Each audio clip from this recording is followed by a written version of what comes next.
From your 24-hour news source, this is live coverage of the Cristhian Bahena Rivera murder trial. Some viewers may find this content disturbing. Viewer discretion is advised. Helped us and pointed out that there was a photographer here that was taking photographs of the jurors. And the first thing I want to say is thank you very much for doing that, juror, and you certainly did the right thing. After then, you were excused for lunch. I had a conversation with the photographer. The first thing that you need to know is that she and her news organization are barred from the courtroom until the trial is over. She nor anyone from her news organization will be back in here. The second thing is in connection with our court attendant and our local media consultant, if you will, in talking to her, we were able to confirm that, number one, she did not disseminate any of those pictures and really didn't have the capability to disseminate any of those pictures. This is the disc that the pictures were on, so that is in our possession and will remain in our possession. But before it was even given to us, she scrubbed it in the presence of our media coordinator. The media coordinator also examined her laptop in addition to her camera, and he is convinced that she either both that did not disseminate any of the pictures, nor at this point in time does she have the ability to disseminate any of those pictures. Just as again, a real brief editorial kind of on both sides, if you will. I understand fully and appreciate your level of uncomfortableness of seeing someone take your photograph. I completely get that. On the other hand, she is what I would say is a relatively young media person. She made a mistake and she's on her way back to her home, and she's not going to be back in this courtroom for the remainder of this trial. So with that, I am confident that we have taken the necessary steps that none of you are going to end up on any newspaper or any outlet tomorrow or any time through the remainder of the trial. But this is also your opportunity. I wanted to give it to you. Does anyone view it differently? Does anyone have any questions or concerns as we go forward? Carrie, can you think of anything I've left out? I cannot. Yes, ma'am. Hopefully nothing like this happens, but in the future, if something like this were to happen, she spoke out, are we to raise our hand? Do we wait and talk? What is the correct procedure when something like that happens? Well, again, I want to emphasize that I'm not sure how many of you saw it, but I just can't say strongly enough that the juror who helped identify this absolutely positively did the correct thing. And what in answer to your question is this. If you are comfortable bringing something to our attention immediately, please do so. If for whatever reason you want to wait until the next break, that's fine also. But if you see something that concerns you, bring it to our attention. Does that answer your question? I have one thing, sorry. I know we're going to be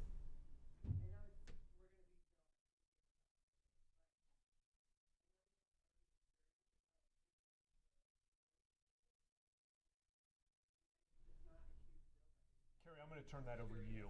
The recording does, the cameras that are here do not pick you guys up. It is only faced towards this section of the room. Yeah. So I knew that, but like when I spoke. Was the video or was it volume? That I cannot tell you because I think I shut it off before you spoke, but I'm not 100% sure. I don't know the answer either, but clearly there wouldn't be there wouldn't be a picture associated with that voice. To the extent it's a voice, it would be voice and voice only, and it may have been cut off by then. Luckily, my voice cracked. So I don't know if it would have picked you up or not.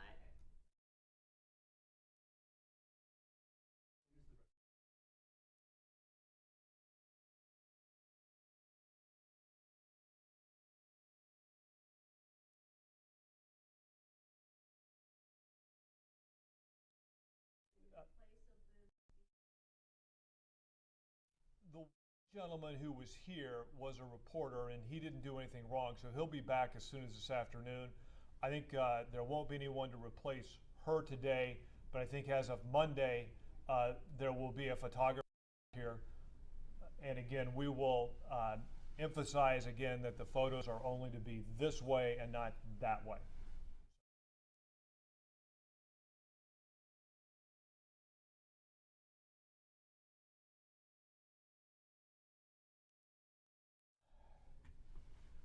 Yes, I'm willing to tell you that because that will be out there in the media, so I don't have any problems telling you that. It's with the Daily Iowan out of Iowa City. It's the local newspaper there. Anyone else? Okay, thank you very much. And then, sir, Nancy, you go to the restroom and we won't start back up without you, okay? Thank you.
Our lunch recess, we're in the presence of the jury. From your 24-hour news source, this is live coverage of the Cristhian Bahena Rivera murder trial. Some viewers may find this content disturbing. Viewer discretion is advised. My continued examination, we have added 2 photos to our list. They're not on the list I've prepared for you, so, but I believe we have agreement on them. States 86 is a photo of the underwear that were located that Ms. Johnson's testified about. And then states 87 is the view opposite of the Corn crime scene tape view. So we're going to offer those in as states 86 and 87. Any objection from the defense? No objection. At this time, states exhibits 86 and 87 are admitted.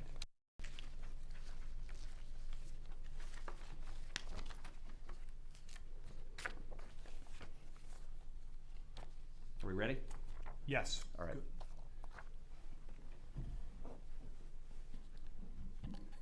Ms. Johnson, I want to take you back to the area in the cornfield that you examined.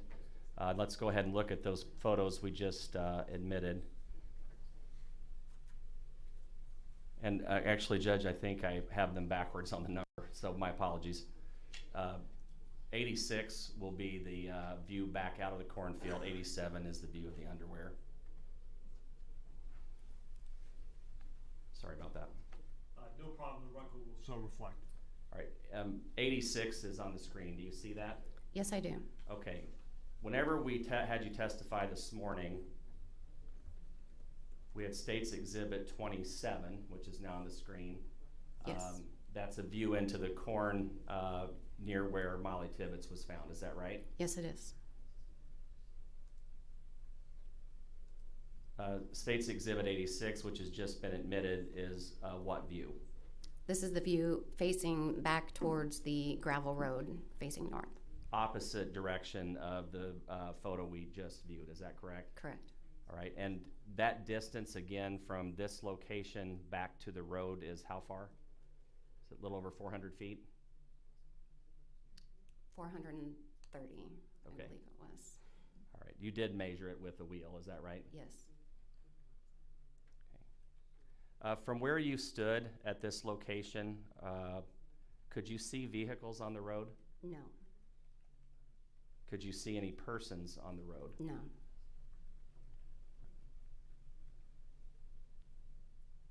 All right, States Exhibit, let's move forward into the area. States Exhibit 87 is what? This is the striped fabric that we feel was her underpants, or a pair of underpants in the cornfield. All right, and just to orient the jury a bit, again, States Exhibit 24 is now on the screen. The underpants are represented in this diagram on the far bottom left. Is that true? Yes, item 8. And 87 is a photo of those underpants, correct? Correct. Did you collect the underpants, the headband, and the shorts as evidence? Yes, I did. And were those transported back to the crime lab for any further analysis if that would have been needed? Yes, they were. Okay.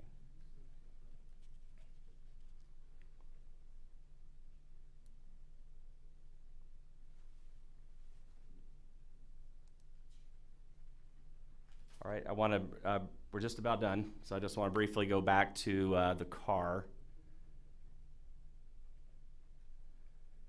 States Exhibit 44, where was that picture taken? This was taken in the DCI Crime Laboratory garage. Okay. States Exhibit 43, where was that photo taken? This was taken at the Powesheik County Sheriff's Office garage. The Sallyport? Correct. So this would have been taken on August, what date do you recall? 20th. Right. Whenever you first were called to Powesheik County? Correct. There is an area here on the trunk liner that appears to be a blood stain. Would you agree? Yes, I do. Okay, let's take it back.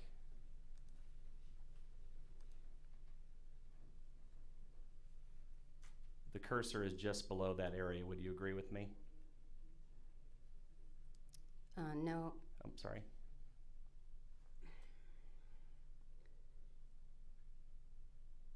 Is that in here? yes. Okay. I believe it's above the cursor in that position.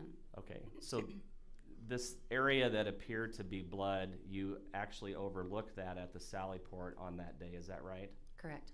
Okay, and we were able to collect that stain though 2 days later when the car was brought to the DCI lab? Yes.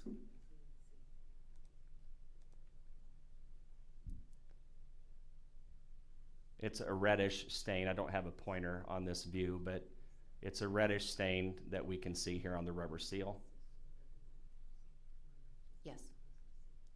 right here. Is that correct? Above the pointer. All right. That stain was collected when? On the 22nd of August.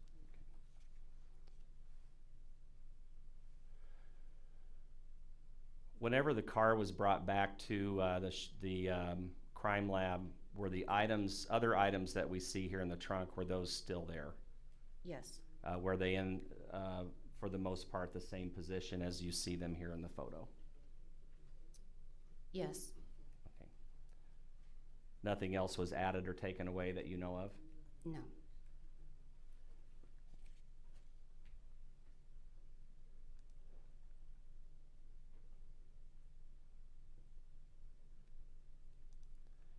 And just to be crystal clear here, State's Exhibit 46 with the ruler, this is that same red stain that we saw in the photo at the Sally Port, is that right? Yes, it is.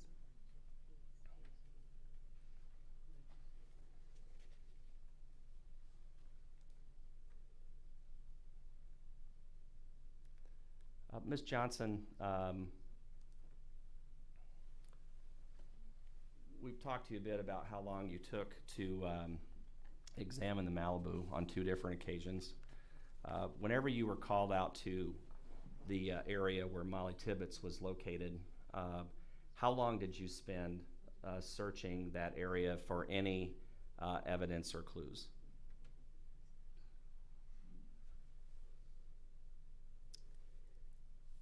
I believe that would have been, I could look at my notes to be exact, but we were there until at least lunch, so 4 or 5 hours. Okay, and Jonna Berry was the person who assisted you at the field, is that right? Yes, she did. Okay, and was she with you on the time whenever you examined the Malibu at the Sally Port or at the garage at the sheriff's office in Yes, Montezuma? she was. Okay. And did she also assist you in the search of the Malibu on August 22nd of 2018? Yes, she did. And I may have already asked you this, but the trunk liners that you removed from the vehicle,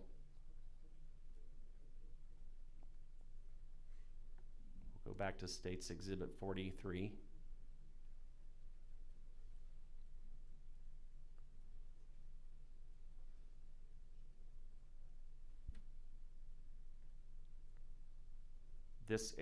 These liners that we see here, correct? Yes, we removed the top liner, the 2 side liners, and the bottom liner.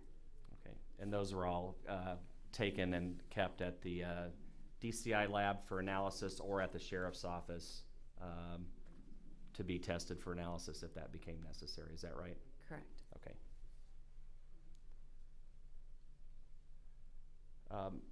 Ms. Johnson, at any time during your examination of the Malibu or the location where Mollie Tibbetts was located, did you ever have access to any blood or bodily fluid of Mollie Tibbetts? No.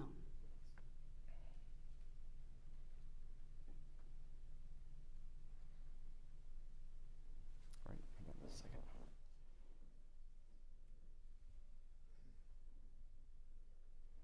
At this time, I have no further questions of Ms. Johnson. Thank you. Defense may cross-examine. Ms. Johnson, a couple questions. First of all, what does cross-contamination mean? Cross-contamination could occur if something got dirty, or someone else's DNA got mixed with a sample, possibly. I would assume that the lab has pretty strict procedures when making sure that there's no cross-contamination. I'm not sure what you're asking. With your office, are there any safeguards that you have when you're processing a scene? What do you wear? Do you wear gloves? Tell us a little bit about that. Sure. When we are processing at the scene, we are wearing usually a nitrile glove, and we use swabs that are in a sealed condition prior to opening them to collect a sample. And then the samples are placed in a box and placed in an envelope and sealed prior to submission. Let me ask you, I guess, a more clear question. I know, and I'll ask you about the specific pictures in a bit, but I know that there's some pictures that have people that have shoes. Their shoes are covered with kind of a blue plastic suit, and it seems to be covering their entire body also. There were some people from the medical examiner's office that were more clothed, had more PPE, personal protective equipment, than what I would typically wear at a crime scene. All right. And when you arrived, or when you responded to the crime scene, and so specifically the place where Mollie Tibbetts' body was, what did you, and not what did you wear that day, like what did you wear, but what personal protective equipment did you have on? I had on our regular uniform and nitrile gloves. Why do you wear gloves when you're dealing with evidence? Depending on what the evidence is, I especially don't want to leave my fingerprints on items, or also in the case of DNA, you can leave epithelial cells that would leave your DNA on an item. Have you heard of cases where police officers' DNA has been found with the items submitted? Yes, I believe that happens. And sometimes there's, sometimes there's no way to prevent that. Sometimes officers are responding to a very emergent situation that they need to deal with. Is that right? Yes. But the best practices would be for officers, once the situation is cleared and there's no emergent situation, the best practice would be to wear gloves. Is that right? Yes, and I think that's more for their protection also, not just to protect the evidence. Now, the car, this Malibu that you looked at, you were called at approximately 3:30 on August 20th, 2018. Is that right? Yes. And how is it that your office is involved in something? Well, we typically get involved when our agents request our assistance because they may not have the capabilities or the equipment to process the scenes properly, fully. So someone called, do they call you directly on your cell phone, or what is it that, how do they get you involved? Yes, we, each of us within the criminalistics laboratory carries a cell phone now as our way of communicating with other people, so they can contact us directly.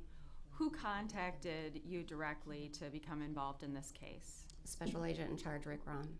And that was at 3:30 p.m., is that correct? Approximately. What did he tell you about the reason he wanted you to become involved? He said that there were some vehicles that needed to be processed.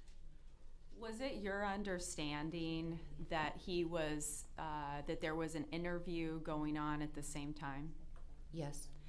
And so specifically, you were aware, and maybe not aware specifically that my client was being interviewed, but you were aware that there was a suspect being interviewed simultaneously with your work. Is that right? I believe it was a person of interest that was being interviewed at that time. And so what they wanted you to do is to search for any clues or any information that could be useful to them. Is that correct? I am not exactly sure of their intentions, but I suppose that could be helpful to them, yes. Well, let me ask you this. While you're searching, are you giving any updates to Rick Ron or another law enforcement officer? Yes, I did give an update of our processing. And what was the update? What did you say?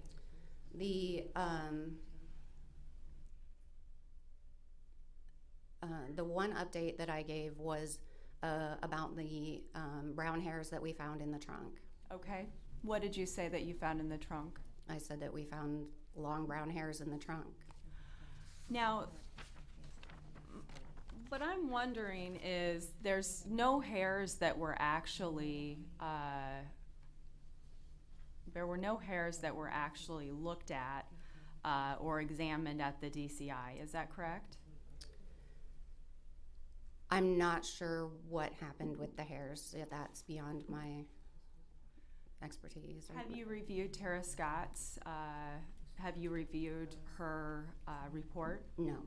So you're not aware that she never tested those hairs? I do not know what was done with the hairs. Did you convey any more information that could be of assistance to law enforcement? I asked them at the end of our processing, I requested that the vehicle be submitted to the laboratory because my equipment was not working properly.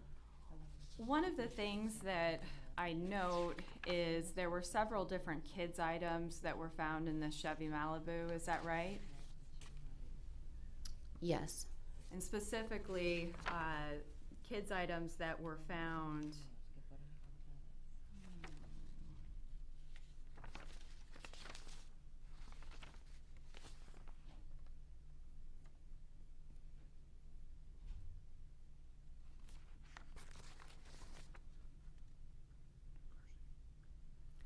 There was a SpongeBob plastic bag, is that right?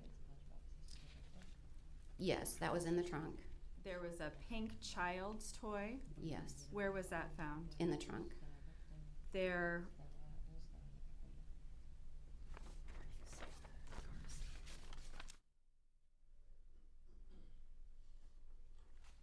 was a car seat that was found, Yes, it was in the back seat of the car. and there were other items associated with a child. Is that right? Possibly. Now, you noted in your report that there was a latex glove described as a gray glove from the trunk interior of the black Malibu. Is that right? Yes.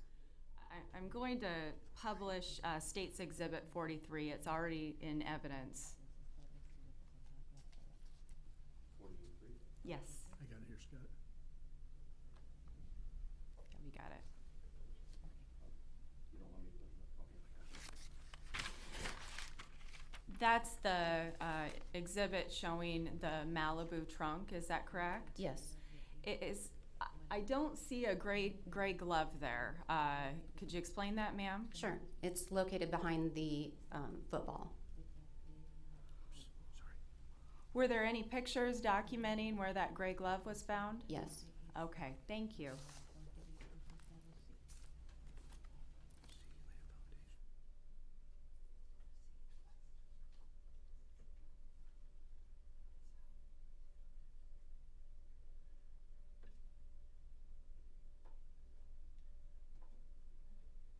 Oh, can you take that down?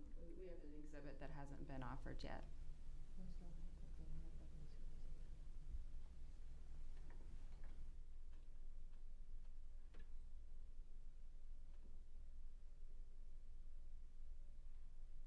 Ma'am, in front of you, is there another picture that is marked as Defendant's Exhibit Z.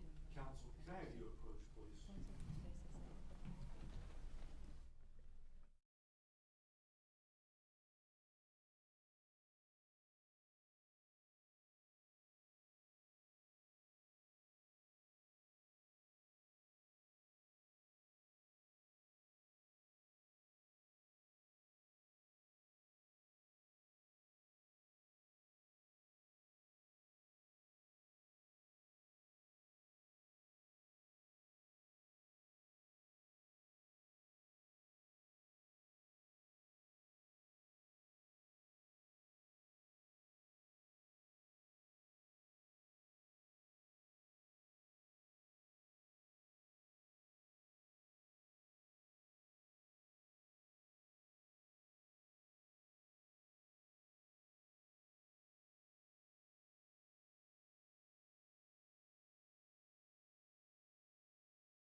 Exhibit Z.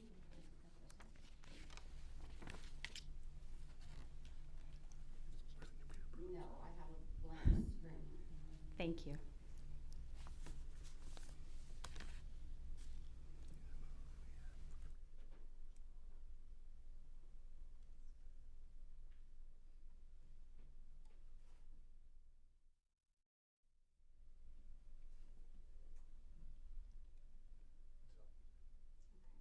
Do you see Defendant's Exhibit Z now? Yes, I do. This is another photograph of the trunk, is that right? Yes, it is. And that was another photo that you took on August 20th, 2018, is that right? Correct. I'd offer Defendant's Exhibit Z. Any objection? Yeah, go ahead.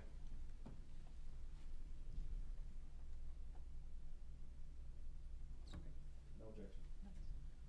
Defendant's Exhibit Z as in zebra is entered.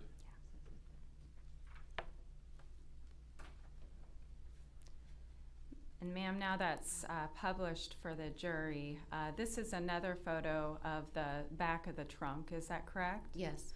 And can you point out to the jury where that glove is? You can't see it in this photo because it's obscured by the seatbelt.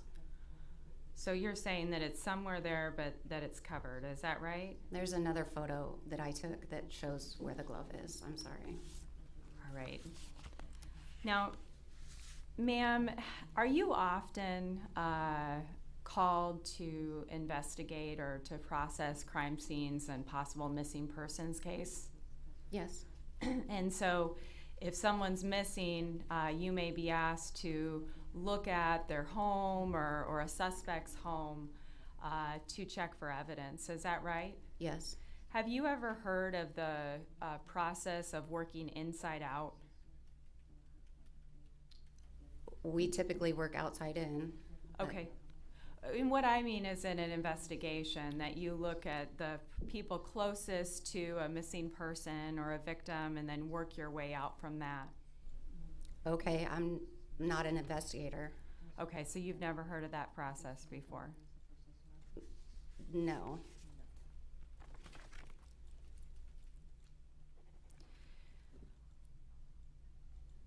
One of the things that your office does is you process buccal swabs, is that right? Yes, the DNA section processes buccal swabs. And when that is done, it can be, what is a buccal swab, ma'am?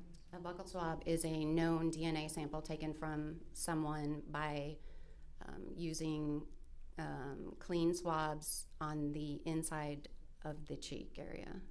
So with reference to my client in this investigation, a buccal swab would be presumably taken from him, is that right? I don't know that they took a buccal swab from him. And in reference, the best practices would be to have a buccal swab from anybody that's involved in the case, is that right? It depends on what kind of evidence you're looking at. And the comparison for that would be specifically for DNA evidence, is that correct? Yes, DNA. Now explain to me, when you are looking for fingerprint evidence, what is it that, what is your procedures? It depends on what kind of evidence we're looking at. We could either search using like a black powder and a feather brush, or we could use magnetic powder and a magnetic applicator, or we could use a super glue fuming to try to enhance the latent prints. It depends on the situation. In this case, and specifically from the Chevy Malibu, did you collect any fingerprint evidence? No, I collected evidence to be analyzed for fingerprints. What evidence did you collect to be analyzed for fingerprints? The contents of the trunk that wasn't analyzed for DNA. What specifically did you collect, ma'am? There was a volleyball, a plastic bag containing the fish stringer, all of the other fishing items that weren't the fishing pole,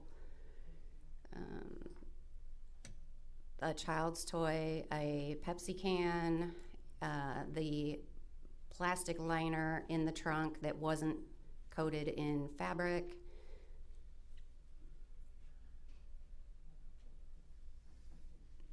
I'd have to look at the list to recall what else was in there. May I approach, Your Honor? You may.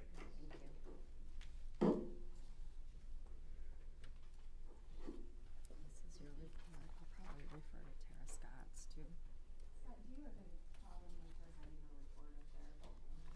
It also has Tara Scott's just for reference, if I can ask. Thanks.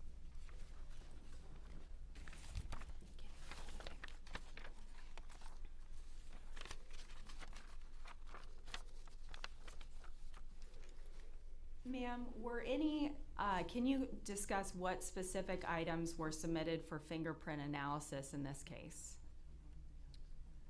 The SpongeBob plastic bag, the window scraper, the wrapping paper, plastic bag containing the fish stringer, plastic container with fishing hooks, plastic bag with bobbers. Oh, sorry. Go ahead and take your time. Plastic bag for egg sinkers, pink child's toy, volleyball, black plastic tube, Pepsi can, red and white coupon, and the plastic guard liner. And so those would be the specific items that were submitted for examination, is that correct? For latent prints. All right, now I'd ask you to take a look at it. Actually, it's not Tara Scott's report, it's Anna Young's report.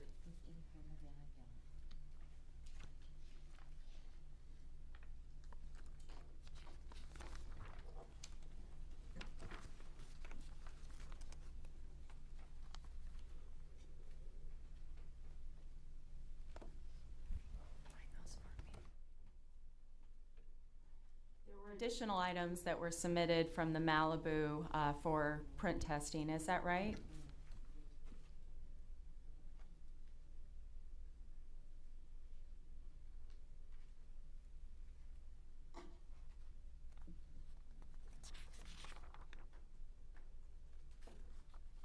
I'm not sure what you're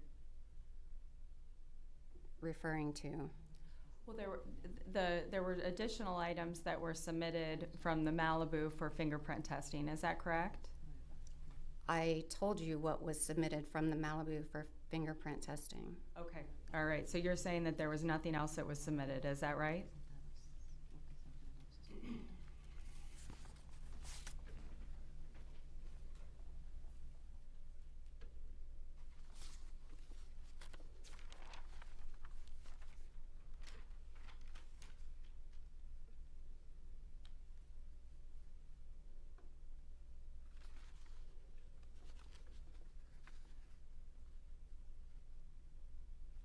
I'm not sure what you're referring to. And what you're saying is that the items that you listed were submitted, is that right? Yes. Okay. Scott, can you bring up, I can't remember which one was the underwear picture. is either 87 or 86.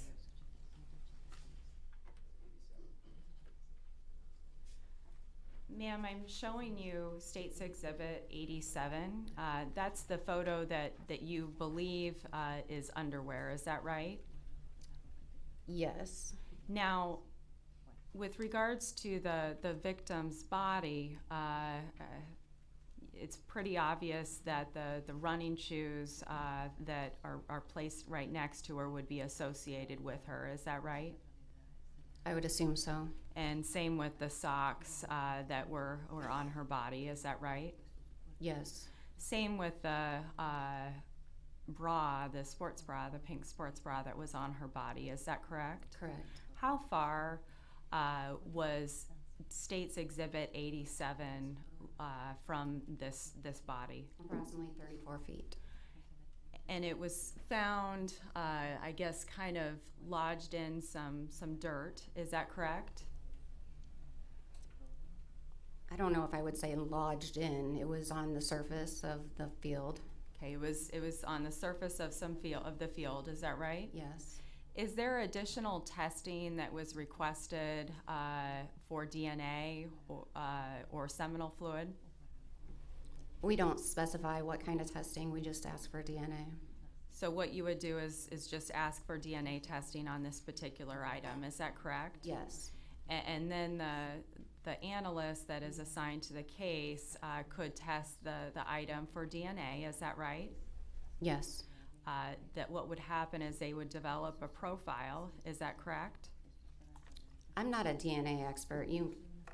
I'm not.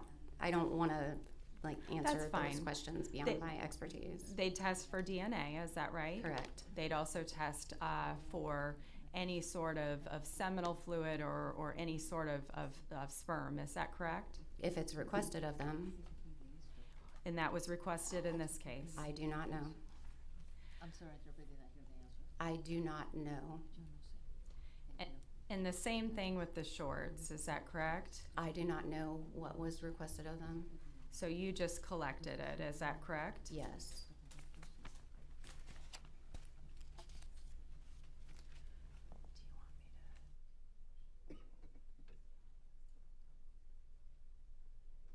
No further questions, thank you. Any redirect? Yes, I did forget to ask you one thing. Ms. Johnson, did you and anybody that was associated with you on the crime scene team search residence, a trailer that was believed to belong to Cristhian Bahena Rivera? I did. All right, and when would you have searched the trailer? That was immediately after the scene at the cornfield. Okay. And were there 2 knives that were collected at that scene that were submitted for further analysis? We collected 1 knife that day, and then I believe someone went back and did a further search and decided that they wanted the other one also submitted. And these knives are folding knives? The one that I collected was a folding knife. Okay, and that would have been submitted to the lab for DNA analysis, is that right? Yes, I believe that was submitted for DNA and latent prints. Okay, and there was also a napkin that appeared to have blood on it. It was located at that trailer, is that right? Yes, there was. All right, was that also seized? Yes, I collected that. All right, and in your search of the trailer that belonged to the defendant, well, actually, do you have that address, the location where it was at? It was rural Brooklyn. That's fine. I have the report in front of me. Yeah, that's fine. If you want to refresh your memory to the address, that's please do that.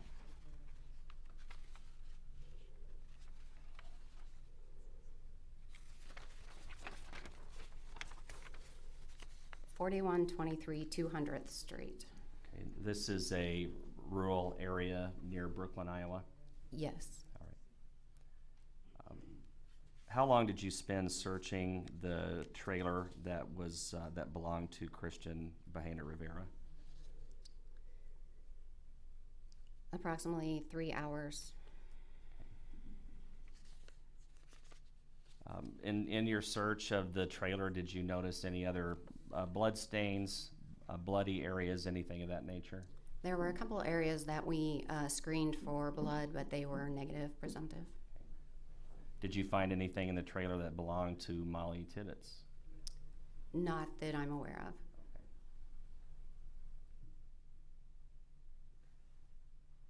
And was that the only time that you would have searched the trailer that you described? Yes.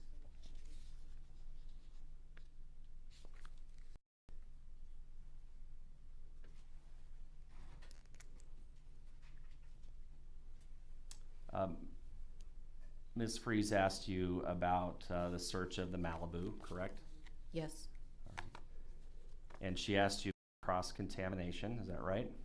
Yes. Would you have had any item in your possession that would have either purposely or inadvertently been placed in the Malibu that would have had Mollie Tibbetts' blood on it?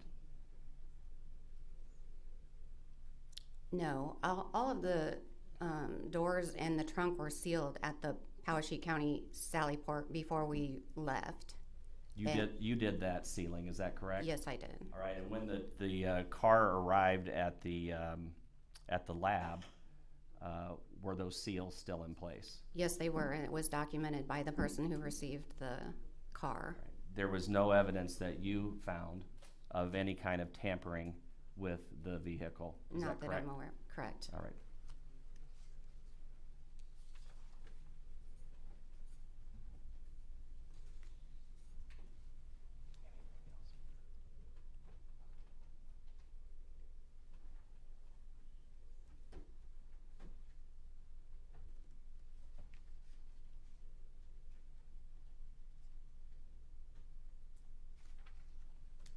Okay, that's all I have at this time. Thank you. Any recross? Does your office have a specific section that deals with weapons?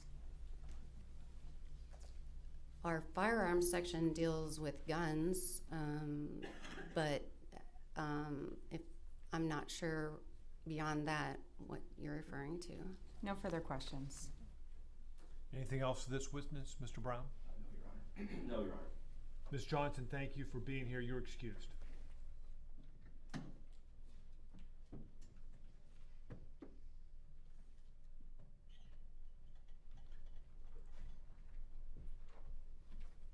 The state may call its next witness. Judge, our final witness of the day is Tara Scott.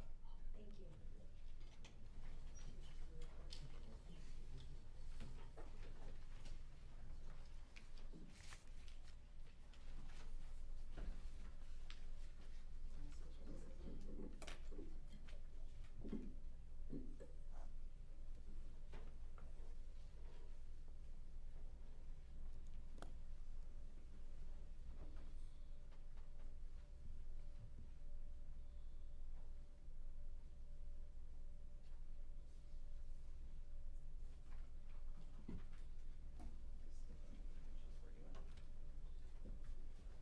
Scott, I'll swear you in. Raise your right hand, please. Do you swear or affirm the testimony you're about to give will be the truth, the whole truth, and nothing but the truth, so help you God? I do. Okay. Ms. Scott, if you would head over there, please.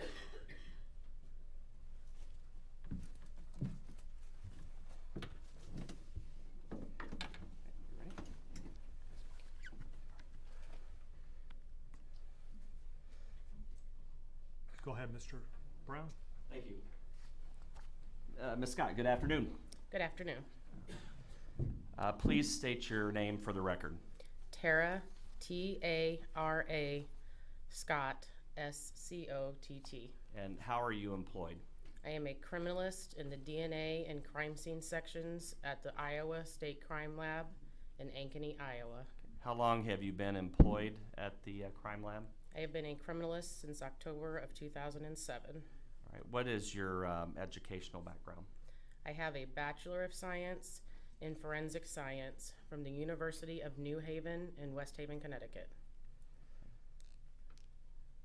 And can you just briefly outline the training and experience that you've received that qualify you as a criminalist in the DNA section? After I was hired, I have received a minimum of one external training a year since 2007. Okay. And other than being assigned to the DNA section of the laboratory, do you have other duties within the lab? Yes. What are those? I work in the crime scene section How long have you been a crime scene analyst? since 2009. And have you received training to have that position at the lab? Yes. Over the course of your employment with the Iowa DCI Crime Lab, how many, if you can just estimate, how many crime scenes have you analyzed? I believe it's between 60 and 70. And you've testified before in the Iowa courts on your analysis of crime scenes? Yes. All right, and how about with DNA? How many cases have you worked where you've been requested to search for a person's DNA? I don't know how number of cases. We used to average about 20 a month, and now average probably about 12. Okay, and you've testified before in Iowa courts on DNA, is that correct? Yes. Testified in several of my cases, is that right? Yes. All right, we always seem to cross paths, don't we? Frequently. All right. All right, let's talk first about your work as a crime scene analyst in this case, okay? Okay. Were you called to the area in Brooklyn, Iowa on July 20th of 2018? Yes. And what was the purpose that you were called to Brooklyn, Iowa on that date? We were to look for any body fluids or signs of a struggle inside of a house and garage. Okay, where was that house located in Brooklyn? May I refer to my notes to refresh my recollection? Yeah, that Okay. I can help you with the address actually. Okay. If you can get your report out though. Go ahead.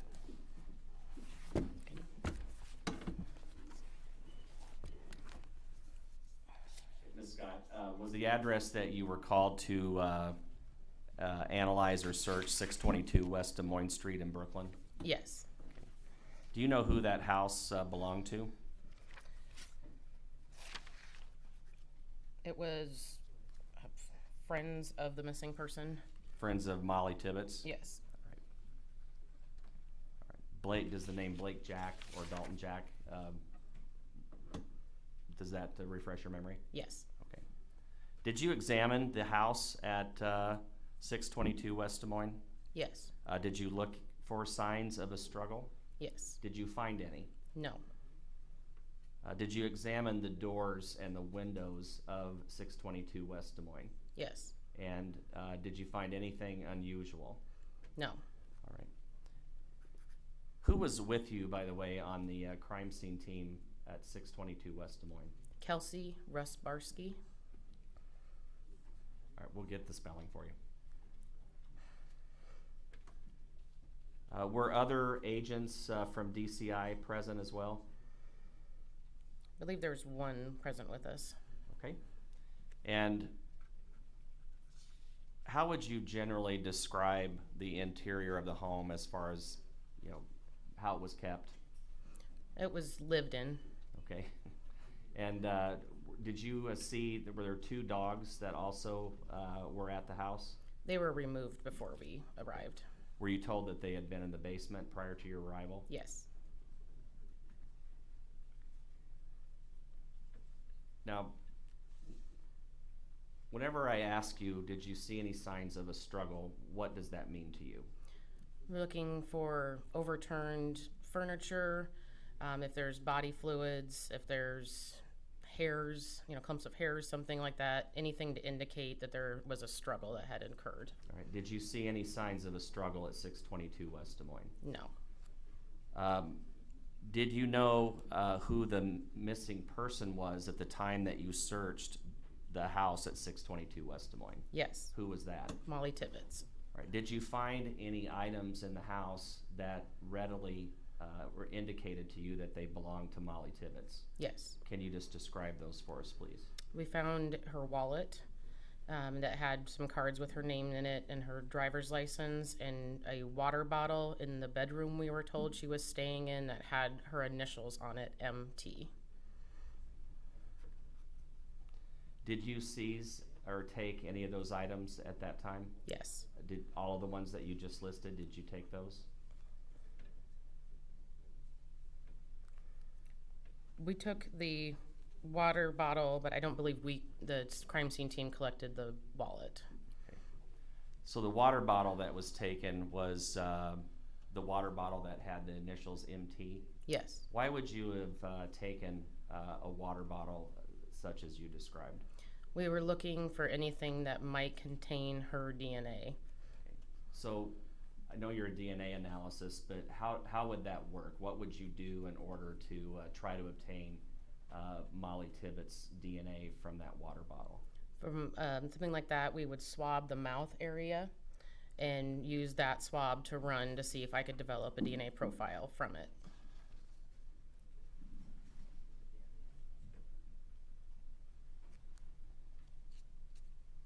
Did you seize any other items that you could have done like testing? Yes. Or what items were those? A Arnold Palmer half and half iced tea lemonade can, a Dr. Pepper can, and a Reach brand toothbrush from the upstairs bathroom were what I collected for possible DNA from Mollie. All right. Ultimately, which of those items was used to gain a presumptive DNA profile of Mollie Tibbetts? The Bubba water bottle. Okay. And I use the term presumptive DNA profile, correct? Yes. What does that mean? That means we presume that's her profile, but we don't, it's not taken directly from her, so we can't say with 100% certainty that's her profile. Okay. And do you make other efforts to confirm that profile as Mollie Tibbetts? Yes. How is it that you would go about doing that? We requested known samples from her biological mother and biological father and did a comparison to see if she could or could not be eliminated as a child of them. Okay, and what were the results of that particular testing? That she could not be, the profile could not be eliminated as a child of her biological parents. So does that mean that the DNA profile that you developed off of the water bottle is the presumptive DNA profile of Mollie Tibbetts? Yes. Was there anything else of significance that you took from the house for purposes of further analysis? I don't believe there's anything else tested that we took. Okay. How long did you spend at the house searching for items? Do you know?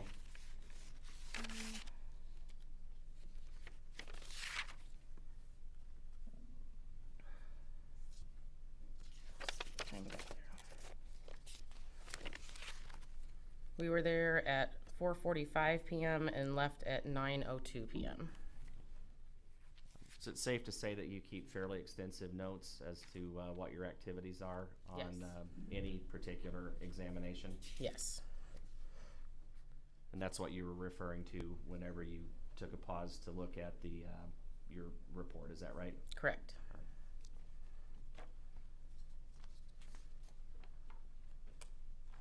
Judge, before we go further with Ms. Scott, we do have an agreement on a stipulation with regard to certain evidence and other DNA that Ms. Scott utilized in her analysis in this case. If I may read that stipulation. I provided a copy of it to the defense. I will provide a written copy to the court at a later time if that's acceptable. Just before we go any further, the defense has seen the stipulation and you're on board with it. We agreed to it pre-trial, Your Honor. Okay, go ahead then, Mr. Brown, proceed. All right, the stipulation is as follows.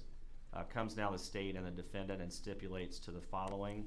Number one, investigators collected a water bottle found at 622 West Des Moines Street, Brooklyn, Iowa on July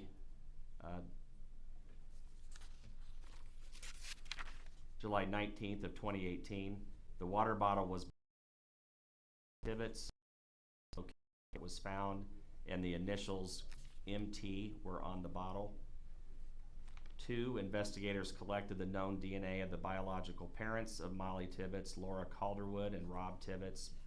Both samples were collected by Poweshiek County Deputy Sheriff Steve Kivy and were submitted to the DCI lab to be used for DNA analysis and comparison. Number three, Matt Lively from the State Medical Examiner's Office delivered the known fingernail and toenail clippings taken from a body autopsy by Dr. Dennis Klein and initially identified as Doe to the Iowa Division of Criminal Investigation for DNA analysis and comparison. Number 4, Michael Schmidt is a DCI criminalist qualified by education and training to perform DNA analysis. Number 5, Michael Schmidt performed DNA analysis on a bone, specifically the femur, which is the thigh bone, taken from the autopsy of Doe. Number 6, Michael Schmidt, if called as a witness, would testify that the DNA profile taken from the femur of Doe matched the DNA profile taken from the water bottle with the initials MT, which was taken from 622 West Des Moines Street, Brooklyn, Iowa. He would further testify that there was nothing in his analysis that would suggest that the DNA profiles taken from the parents of Mollie Tibbetts were inconsistent with the profile developed from the femur of Doe recovered from a cornfield near Guernsey, Iowa on August 21, 2018. And 7, based on Mr. Schmidt's DNA analysis, he would testify and conclude that the body located in the cornfield in rural Powesheik County on 460th Avenue, Guernsey, Iowa, on August 21st, 2018, initially identified as Doe, was that of Mollie Tibbetts. The parties would so stipulate. And just to confirm from the Yes. so stipulated, thank you. Again, I'll provide a written copy to the court at a later time. One thing I just want to clarify, if I may proceed. Yes. Thank you. Ms. Scott, the date that you were at 622 West Des Moines in Brooklyn, Iowa was what date? July 20th, 2018. All right, we'll correct that in the stipulation. I think that was just my typographical error, so we'll correct the date to July 20th of 2018. And before we move on from 622 West Des Moines, I want to show you a couple of photos.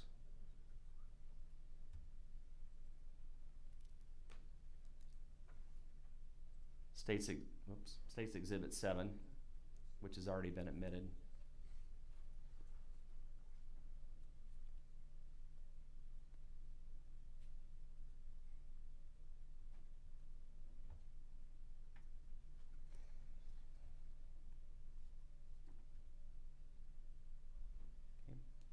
State's Exhibit 7 is 622 West Des Moines. Would you agree with me? Yes. Is this the home that you would have searched on July 20th of 2018? Yes. All right. And then State's Exhibit 8, do you see that photo? Yes.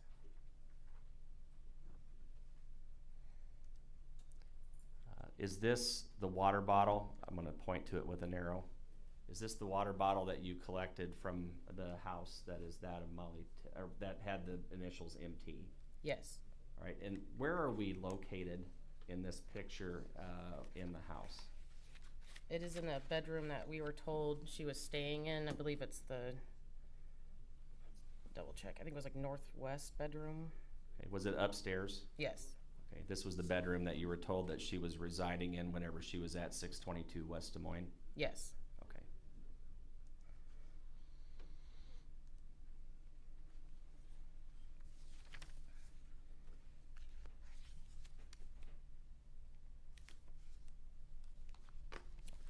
All right, Ms. Scott, let's switch gears a bit, okay? The rest of your involvement in this case has to do with DNA analysis, would you agree? Yes. All right, and you did DNA analysis in this case on really 2 separate occasions, would that be true? Yes. All right, we'll get into all of that, but first of all, I want to talk about DNA and what it is, okay? Okay.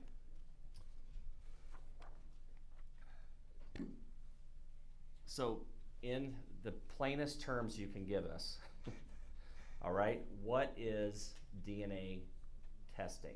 What is that? So DNA testing looks at different locations in the DNA, tells you how many repeats are at that location on the DNA that you're testing, and gives us what we call a DNA profile. Okay, so is DNA testing, does that relate to the genetic material that makes up who we are? Yes. Okay, and whenever you mention what was the term that you used? The profile? Yeah, so whenever, can you develop a DNA profile of any individual? With sufficient material, yes. Okay. Well, you do DNA testing at the lab, correct? Yes. And how long has the lab done such testing? The 90s, I believe. Okay. And have you received specific training in the testing and analysis of DNA? Yes. And do you receive continuing training in the area of DNA testing? Yes. So give us, in the simplest terms possible, an explanation of whether or not the DNA is the same in every cell of a person's body. So all the have the kind of DNA testing that I do cannot take it from red blood cells, but white blood cells have a nucleus. So that has the nuclear DNA that we are testing. Okay. So let's say, let me give an example. Let's say I cut my finger, all right, and I'm bleeding, and a blood drop was left on the table. Would you be able to collect that blood drop and determine what Scott Brown's DNA profile would be? Most likely, yes. Okay, why do you just say most likely? Because I can't determine the number of white blood cells in that sample from looking at it. Okay, so you'd have to do some analysis, correct? Yes. And if there were white blood cells in the blood drop that I left behind, you should be able to obtain my DNA profile. Yes. Is my DNA profile unique to me? Unless you have an identical twin. I do not. So would it be unique to me? Yes. Okay.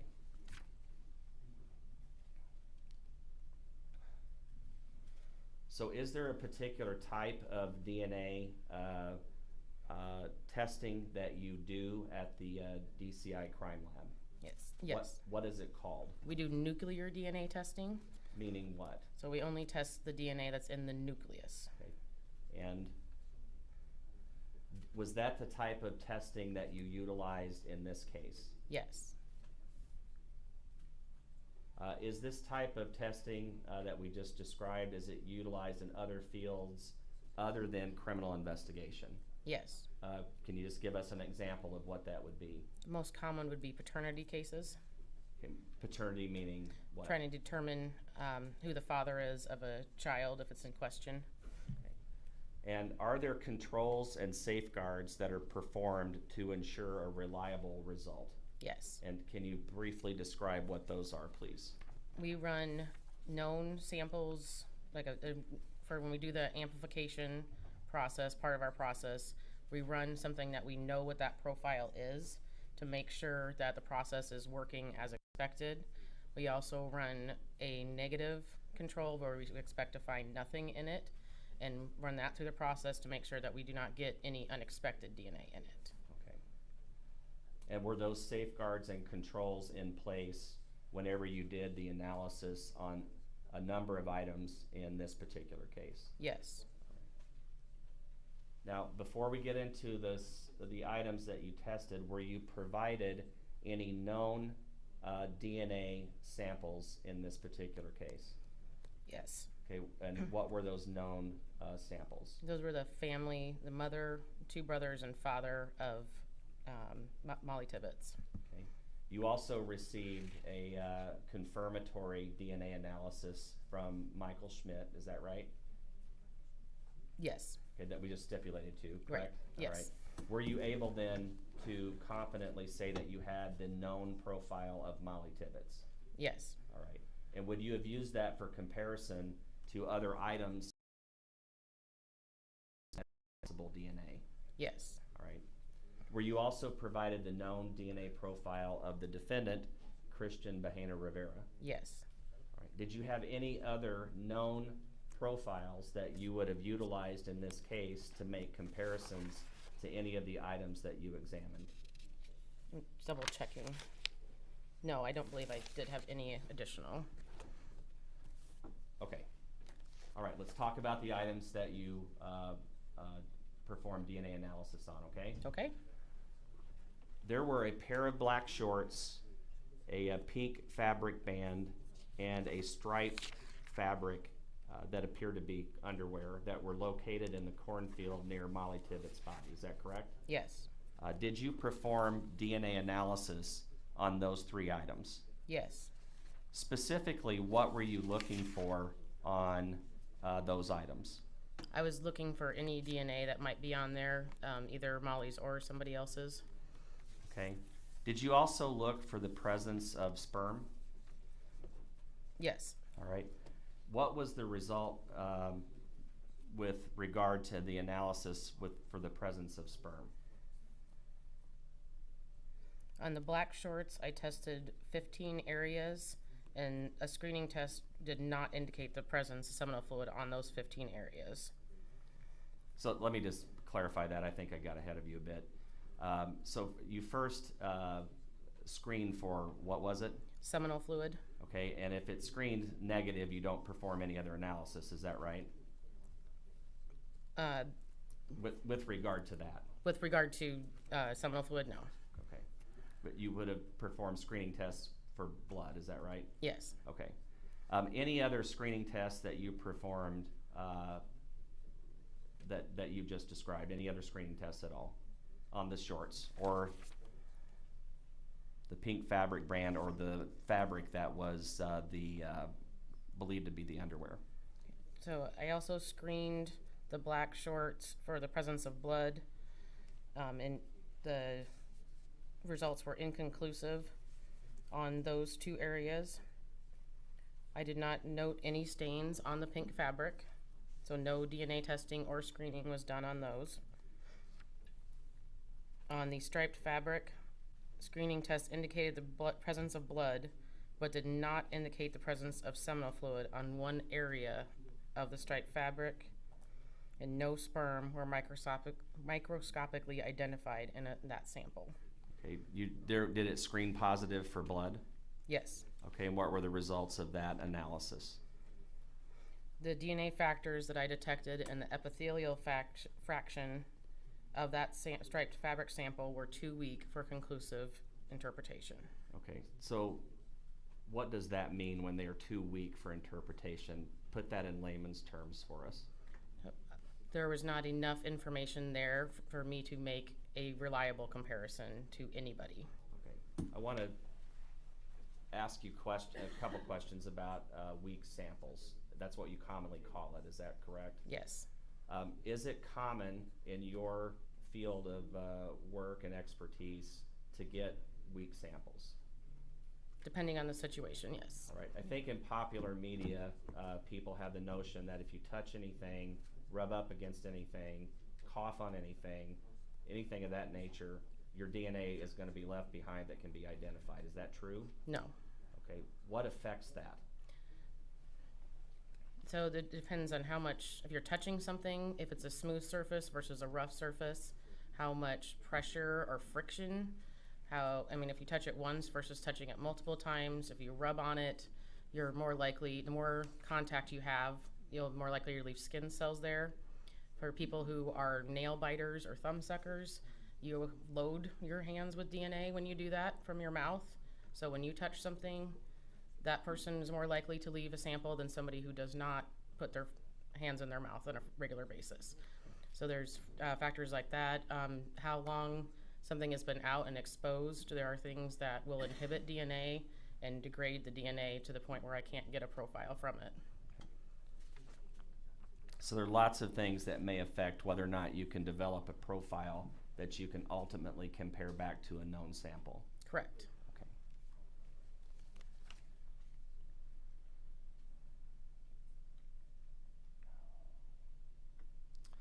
Ms. Scott, moving on, were there items submitted to you, a folding knife and a napkin with red stains that came from the residence of Cristhian Bahena Rivera? Yes. And with regard to the folding knife, can you please describe to the jury what the results are of that particular testing and analysis? Screening tests did not indicate the presence of blood on 3 areas of the folding knife. No DNA testing was attempted on that item. Okay, so if it's screened negative for blood, you stop. Yes. No other reason to keep going? No. Okay. And with regard to the napkin with red stains that came from that same location, what were the results of that DNA analysis?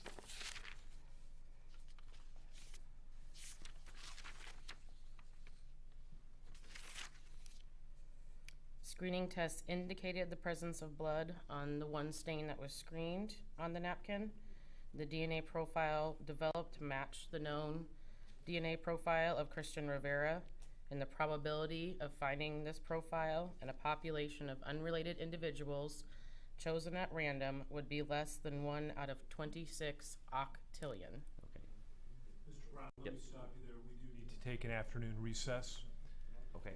Can I just clarify what she just said, and then we can take a break? Absolutely. Go Thank ahead. you. You just provided a statistical number, is that correct? Yes. Is that something you're required to do in DNA analysis? Yes. And why is that? To show how relevant the profile is and how the frequency of it in the population. Okay. I thought you told me earlier that everybody's DNA was unique. Yes. Okay. So what does that statistical probability tell you with regard to the DNA profile that you developed off of the napkin? So the statistics are used, they are calculated on each, it's called an allele at the location. Allele. Okay, go ahead. So for each allele at the location, a frequency of that it's seen in the population is determined, and we multiply those together to determine how frequent that profile would be in the entire population. What's the population of the world? So Roughly 6 billion? I think, yeah, 6 billion. Okay. So, in other words, it's a match, correct? Yeah, so it's like that. I wouldn't expect to see it, in like only once out of 26 octillion. So yeah, that would be a very rare thing to see it ever again. Okay, so you can confidently say that the blood that was on the napkin was that of Cristhian Bahena Rivera? Yes. Okay, we can take a break now. Members of the jury, we'll take a 10-minute recess at this time. Want to remind you of your admonition. Please leave your notebooks where they are. And Ms. Scott, you can go ahead and step down.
From your 24-hour news source, this is live coverage of the Cristhian Bahena Rivera murder trial.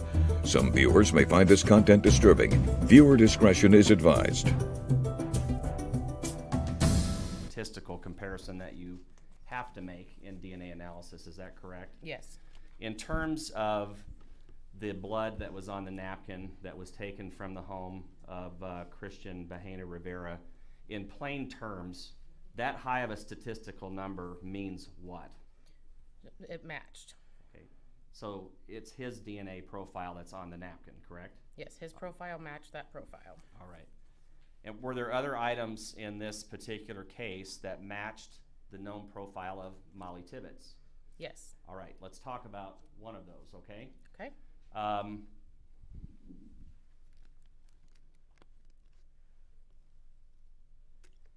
going to put State's Exhibit 46 on, okay? Okay. We've had testimony that a swab was collected from this area, State's Exhibit 46, by Amy Johnson. Are you aware of that? Yes. And Amy Johnson is a coworker of yours? Yes. Okay. Do you work crime scenes with her on occasion? Yes. All right. The swab of this area that is right here is on the trunk seal. Would you agree with me? Yes. All right. And that swab that she collected, was that submitted to you for DNA analysis? Yes. This swab was taken from the Chevy Malibu belonging to Cristhian Rivera. Would you agree? Yes.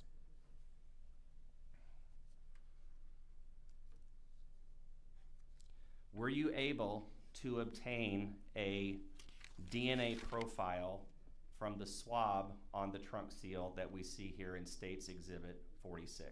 Yes. And were you able to compare that DNA profile with the known profile of Mollie Tibbetts? Yes.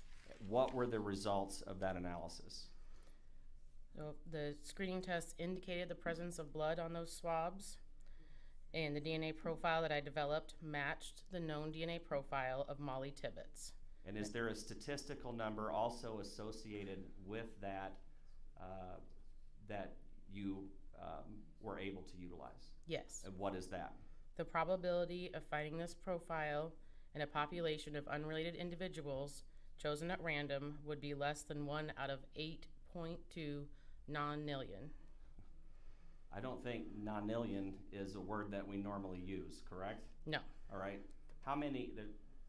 That's a lot of zeros. It's correct? a lot of zeros. All right. A very large number. Yes. That's why you're able to say that the swab that was taken in Exhibit 40, or the swab that was taken from the blood stain in Exhibit 46 matches that of Mollie Tibbetts' known DNA. Yes, the profile from that I had for Mollie Tibbetts and the profile I developed from that blood matched, exactly the same. Okay.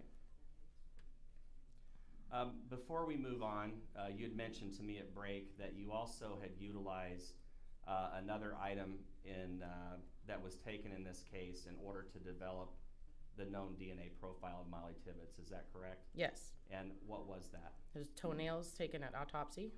Okay, and those were provided to you? Yes. And you were able to develop a profile off of those toenails? Yes. And those were the known profile of Mollie Tibbetts? Yes. All right. Again, that known profile is something that you compare to an unknown profile that you develop in any case, correct? Correct. All right. That's the way it works. Yes. All right.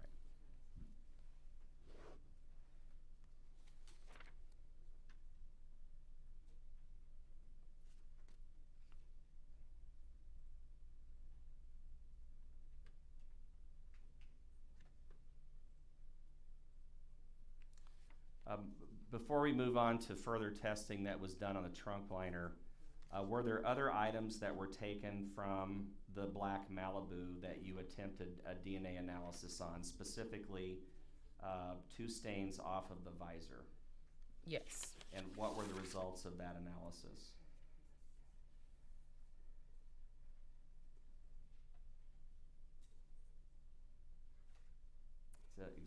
Your item 65. 65, yes. Screening test did not indicate the presence of blood on 2 stains on the visor. A screening test did not indicate the presence of seminal fluid in one additional stain on the visor or in 3 stains on the fabric from the ceiling that was submitted. So essentially, all the screening tests were negative. Yes. And then there were 2 areas on a football that was taken from the car. Yes. And what were the results of that DNA analysis? Screening indicated the presence of blood on those 2 areas. The DNA factors that were detected were too weak for conclusive interpretation. So you can't compare what you found on the football to anything. Correct. Although you can tell it was human blood. Yes. It was human DNA, yes. I'm sorry, human DNA. And then there were 2 stains on the fishing pole that were taken from the trunk of the Malibu. Yes. And before we move on, State's Exhibit 43, there's a fishing pole in this vehicle, is that correct? Where my cursor is, that's what that looks like to you? Yes. Okay. And the results of your testing and analysis with regard to anything that the stains that would have been on the fishing pole? Screening indicated the presence of blood on 2 stains on the fishing pole. The DNA factors detected in a sample taken from the handle of the fishing pole were too weak for conclusive interpretation. All right.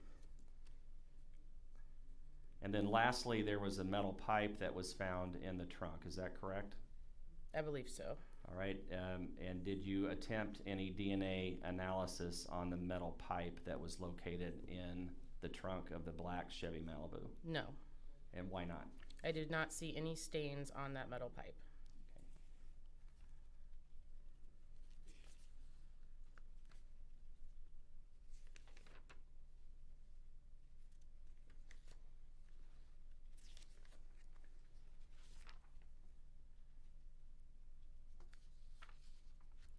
All right. Ms. Scott, were there several items that were sent back to you after your initial testing for DNA in this case? Were there several items that were sent back to you for analysis? Yes. What was sent to you? The pieces of the fabric covered floor or liner from this trunk in the Malibu. Okay, and we're looking here at State's Exhibit 43. Do you see that? Yes. Were the liners that we see here in the trunk of the black Malibu in State's Exhibit 43, were those the liners that were sent back to you for analysis? Yes. Okay. And that was done at my request. Is that true? Yes. All right. Sometimes we ask you to look further, right? Frequently. Okay. All right. Were those liners removed from the trunk prior to your analysis? Yes. Okay. I'm going to show you what's previously been admitted as State's Exhibit 49. Is this the trunk liner from the black Chevy Malibu? Yes. And obviously it's out of the trunk in State's Exhibit 49. What perspective is this, if you know? I believe this is standing where you'd be if you were out on the outside of the trunk looking in. Okay, at the back of the vehicle? Yes. Okay. And then State's Exhibit.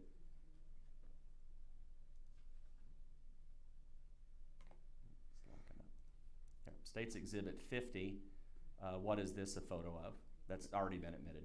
This would be from like the back seat looking out. Okay. So this area would be where the trunk would close at the rear of the vehicle. Is that right? Yes. All right. Now I see in these 2 photos, 49 again on the screen, 50 on the screen. There are white stickers that we see on the trunk liner. Do you see those? Yes. What do those represent? Those are the areas that I sampled for DNA analysis. Okay. And whenever you sample an item like a trunk liner, how is it that you get access to any particular area so you can analyze it for the presence of DNA? So in this case, if at all possible, I take a cutting from that area. So I actually remove a piece of that material to test. And how many different locations are there in the trunk, of this trunk liner that you tested? Let's see.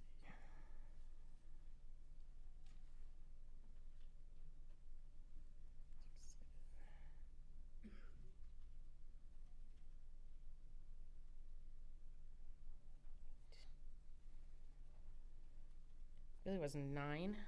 Okay. And did you screen each of these areas for the presence of human blood? For blood, yes. Okay, and how many different locations screened positive for human blood? There was 4 areas on the trunk floor liner. There was 3 areas on what I called the second trunk side liner. 1 area on the top of the trunk liner. And 1 area on the trunk door liner. Okay. Now, of all of those locations, we see some of them here in State's Exhibit 50, correct? Yes. And was there one particular area where you were able to develop enough of a profile in order to make a comparison? Yes. Were the rest of the stains that you observed in the on the trunk liner too weak for comparison? Yes.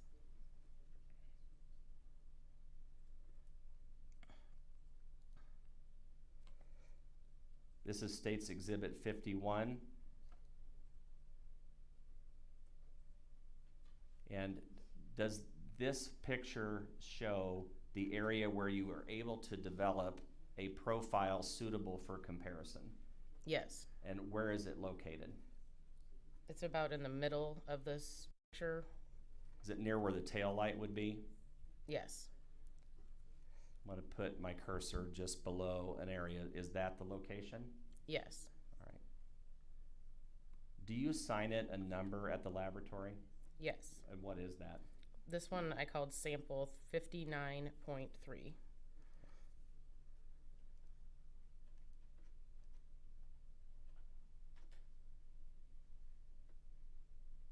And again, that's the location that we see here on the photo, correct?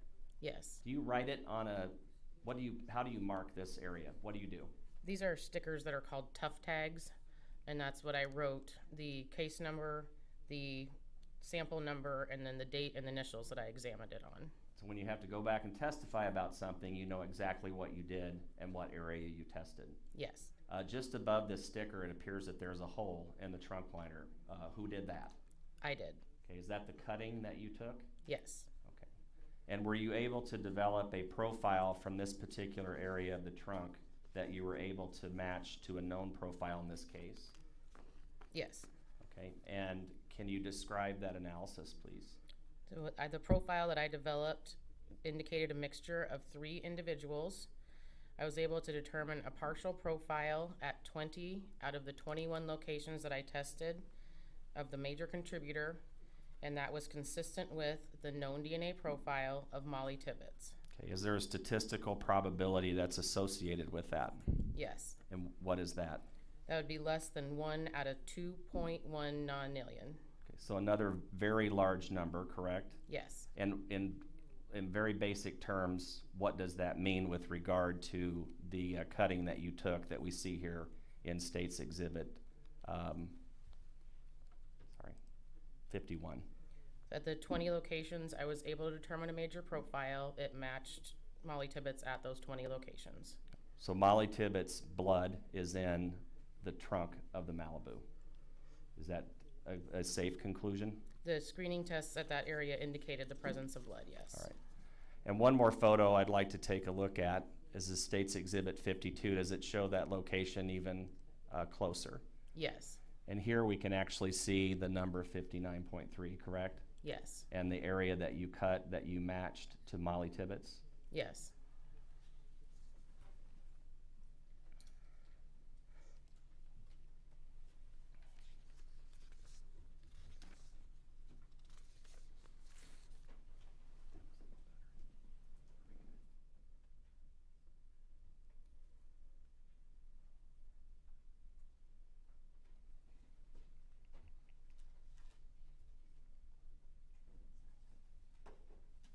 this time, I don't have any further questions. Thank you.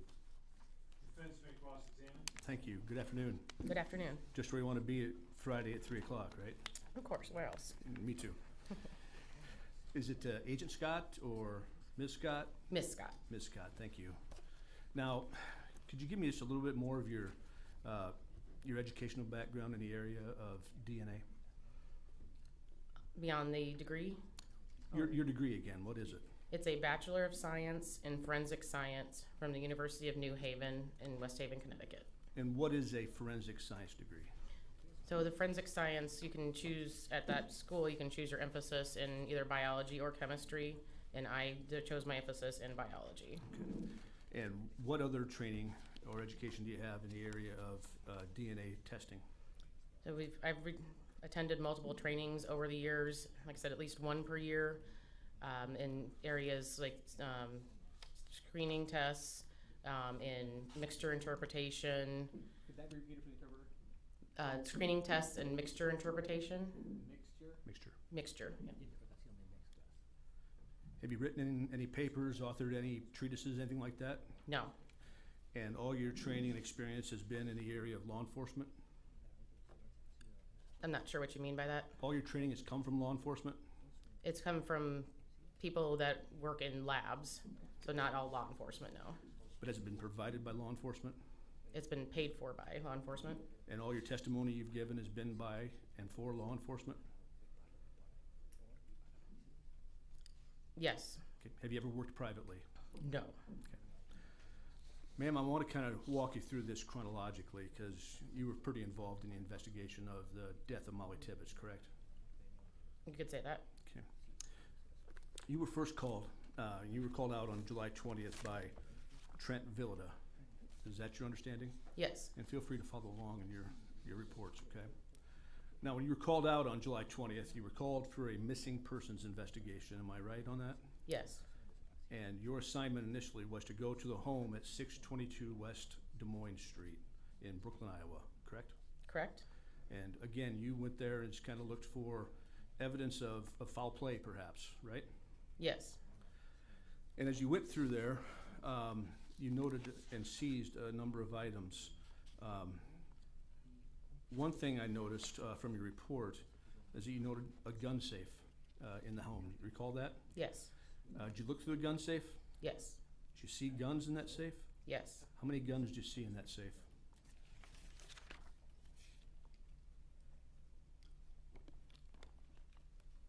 In the gun safe, there were 13 long guns. Okay. Any handguns?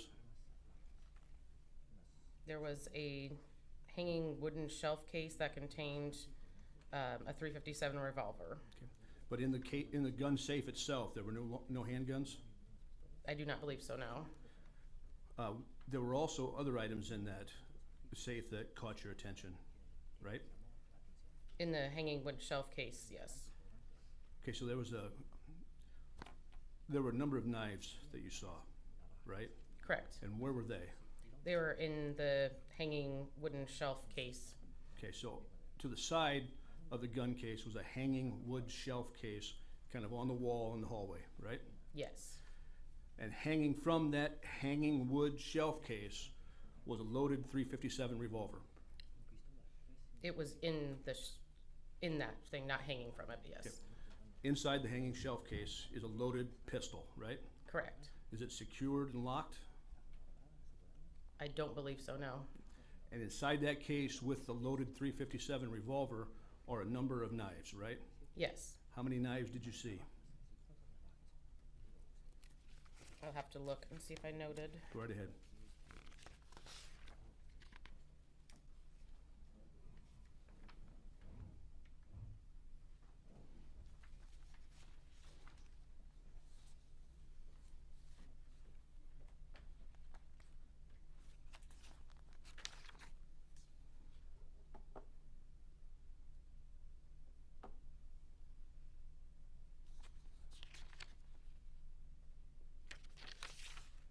We did not note the number of knives. Okay, your report says several knives. Can you give me an estimate? I'd have to look at a picture to give you an estimate. I don't recall. Do you recall if it was more than 5? I don't. What kind of knives were these? Do you recall? No, Were they hunting knives, kitchen knives, pocket knives? they would have been of like a kitchen or hunting variety, not kitchen, but hunting or folding. Okay, so knives that perhaps like sporting knives or hunting knives, is that a fair statement? Yes. And why'd you take note of the firearms and the knives? Because we didn't know what had happened at that point. We have no clue, so we don't know what will be important later. Okay. Now, you also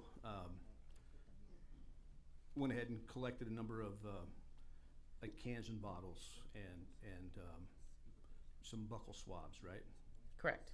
One of the cans and bottles you talked about were the purple and teal water bottle we talked about, right? Yes. There was also a Dr. Pepper can that was taken from the bedroom, right? Yes. You also got buccal swabs from Mollie Tibbetts' mother and her two brothers. What was the purpose of that?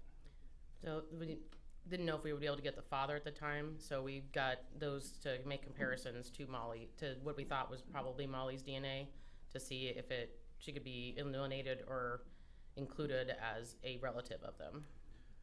Did you ever get the DNA of anyone else that lived at 622 West Des Moines Street? No. Why not? No one sent it in, and we didn't request it. Why'd you not request it? I'm not in charge of the investigation, and I didn't know if there was any relevance to it. The closest I come to requesting stuff like that usually is putting it in the report that if there is additional knowns submitted, I can make comparisons. Is it fair to say that you were never asked to make any comparisons to anyone connected to Mollie Tibbetts other than someone in her immediate family? No, I did not receive anything else to make comparisons to, correct? So you never were asked to compare or make a sample from Blake Jack, Allie Houghton, or Dalton Jack, the other three members of that home, right? Correct.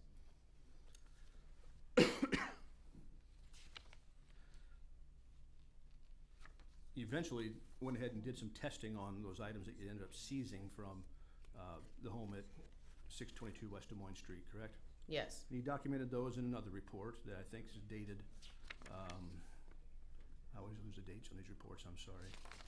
Upper right-hand corner. 8/21/18, right? Yes. Okay. Now,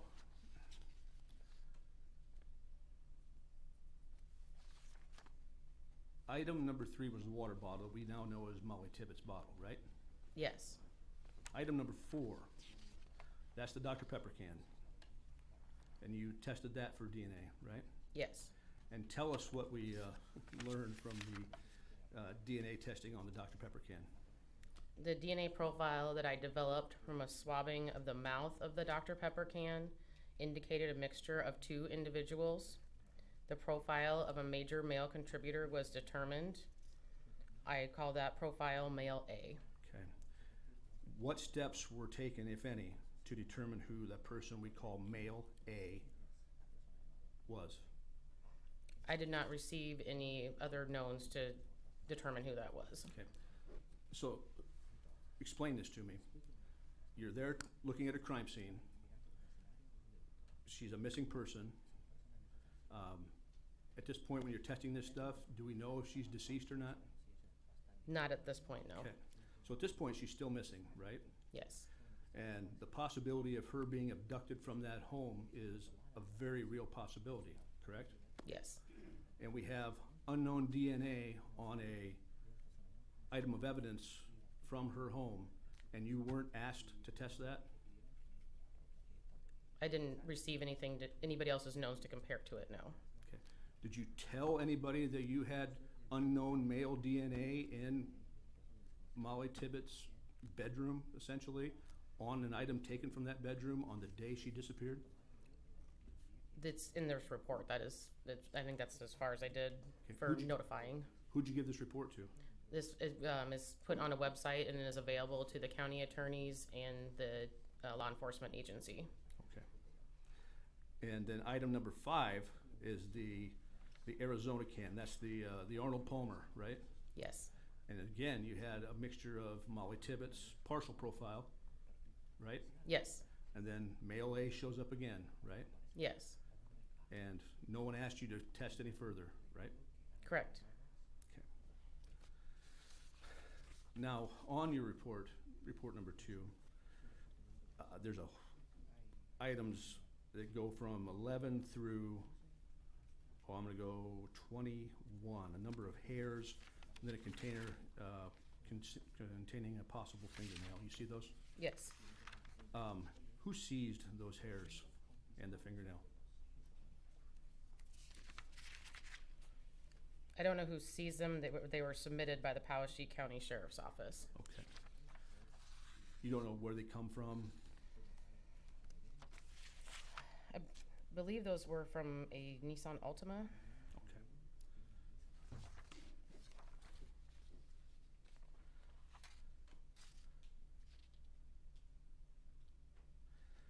Now, none of those items in 11 through 20 indicated any presence of Mollie Tibbetts' DNA, right?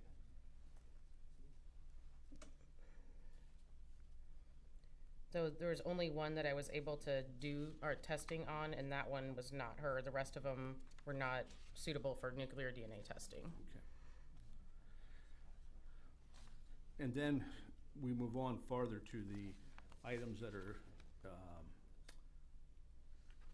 listed at 32, 33, 34, and 35. I'm gonna work backwards there. 35 is a sealed envelope containing rubber gloves. Where did those come from? Double check my notes here. Please do.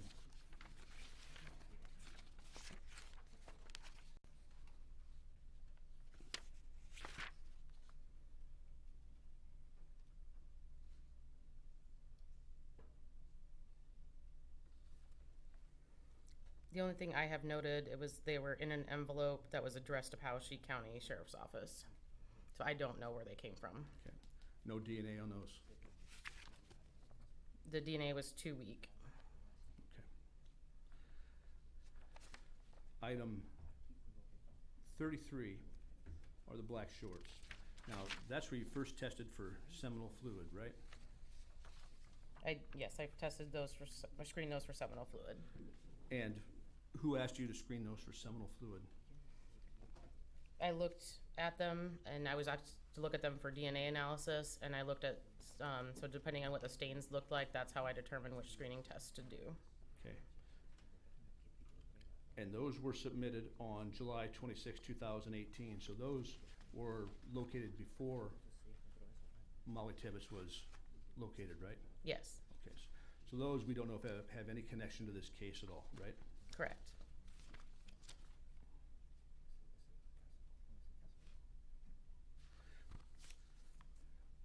The true involvement you really had in this case was after Mollie Tibbetts was located. Is that a fair assessment? For the DNA, yes. Yes. Your involvement then came the DNA testing of the items submitted to you, right? Yes.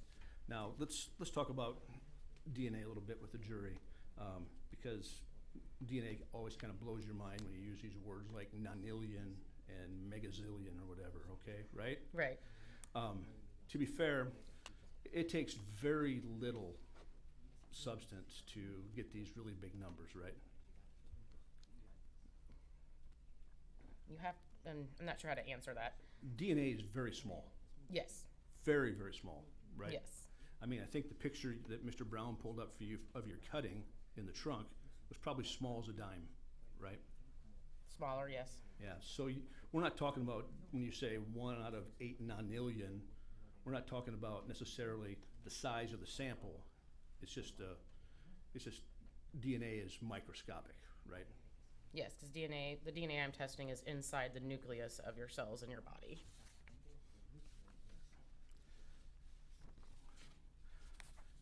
And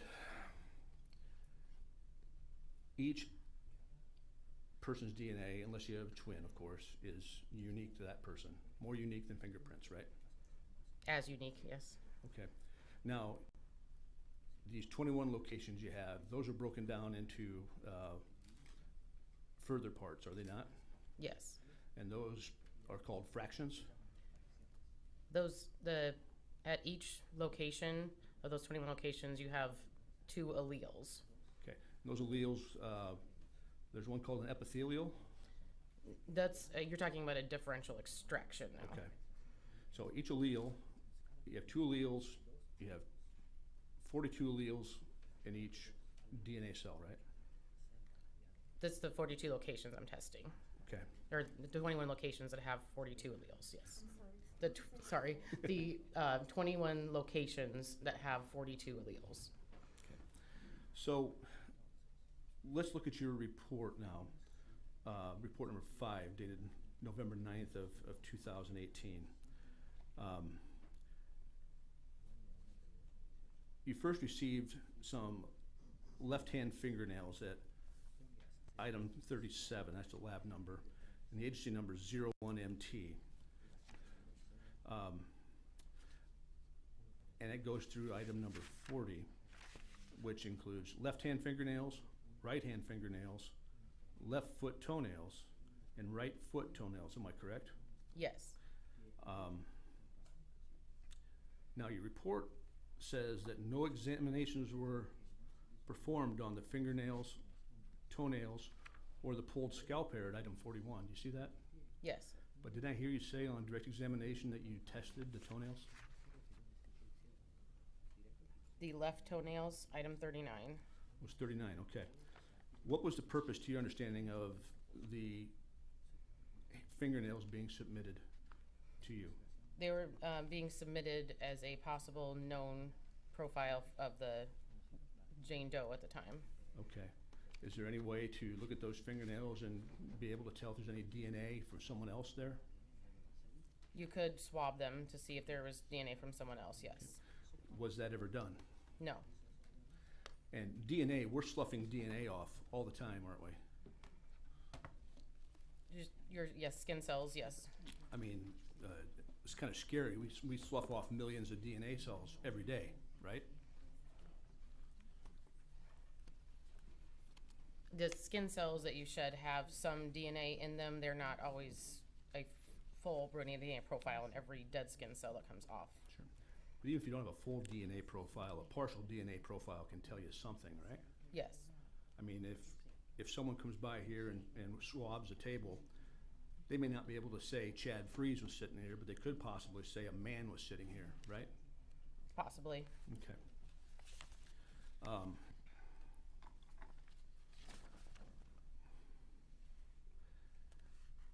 Item 42, there were boxes containing 2 swabs, left and right proximal inner thigh. That's agency number M6MT. Now, tell us what those are. Those were swabs from the inner thighs of what became Mollie Tibbetts later. All right, so someone, I see here is probably the medical examiner, took swabs of the body of the inner thigh of Mollie Tibbetts, right? Yes. And what was the purpose of doing so? We're looking for any foreign DNA. And are you telling me that it's still possible after being deceased for a period of time that foreign DNA would still possibly show up on Mollie Tibbetts' thighs? It's possible. Okay. And the results of your testing, what did it indicate? That no profiles were developed from those swabs. Did any DNA at all foreign to Mollie Tibbetts show up on her body? From those swabs, I was not even able to get her profile. I had no DNA from those swabs at all.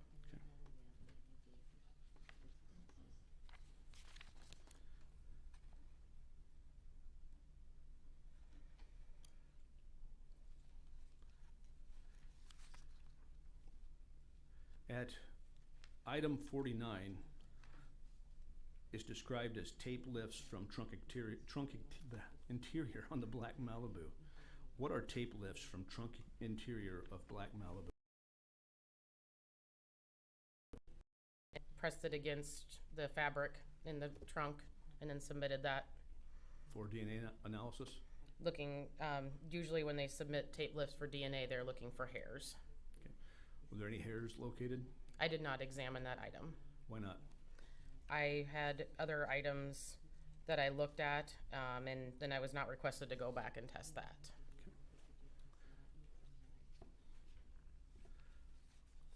Item 52 is a pair of black shorts from the cornfield located southeast of the body. You see that?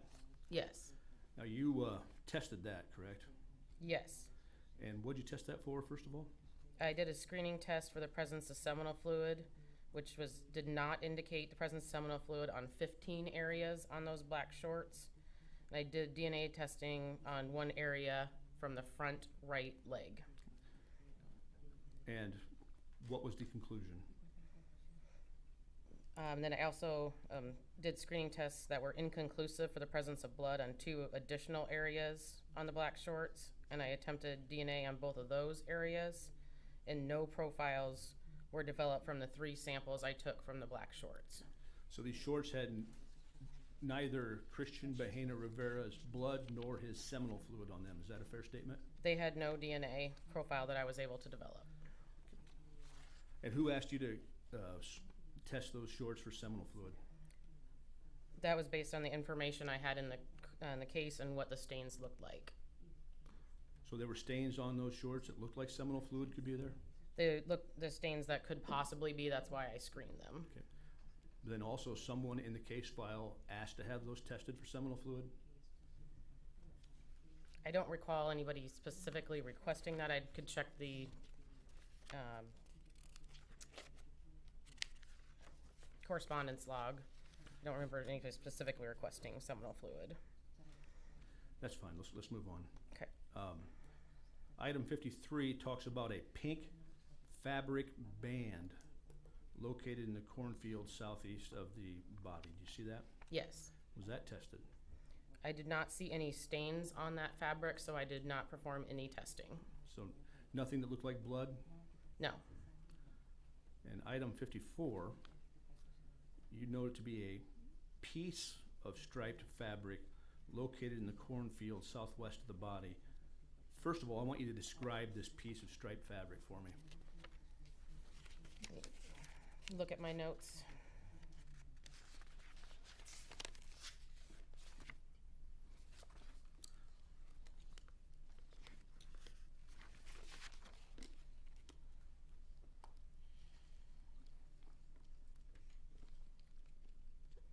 So my description that I wrote in my notes was, it was wadded up when I received it. I unraveled it and it has one end in a triangular shape with an attached band piece, and I noted it was possibly underwear or half of a bra. Okay. You can't conclusively say if it was underwear? I cannot. Or a bra? Correct. And when testing those, I'm assuming you tested those, was there the presence of blood on those?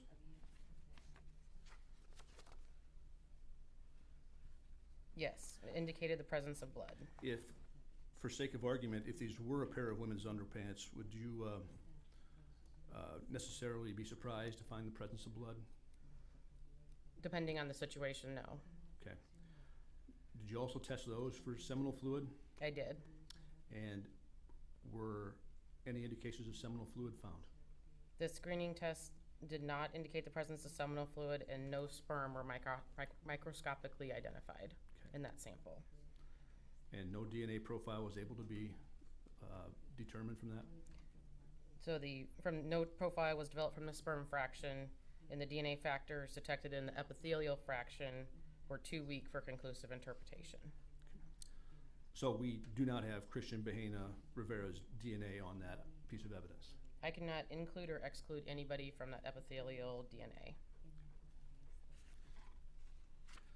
So we cannot include Cristhian Bahena Rivera? I cannot include or exclude anybody.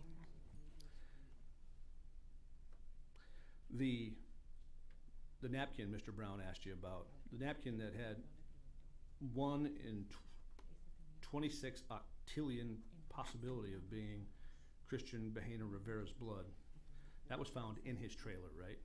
That's my understanding, yes. Okay. You aren't attaching any significance to that, are you? it just matched his DNA was on it. That's all I can say about it.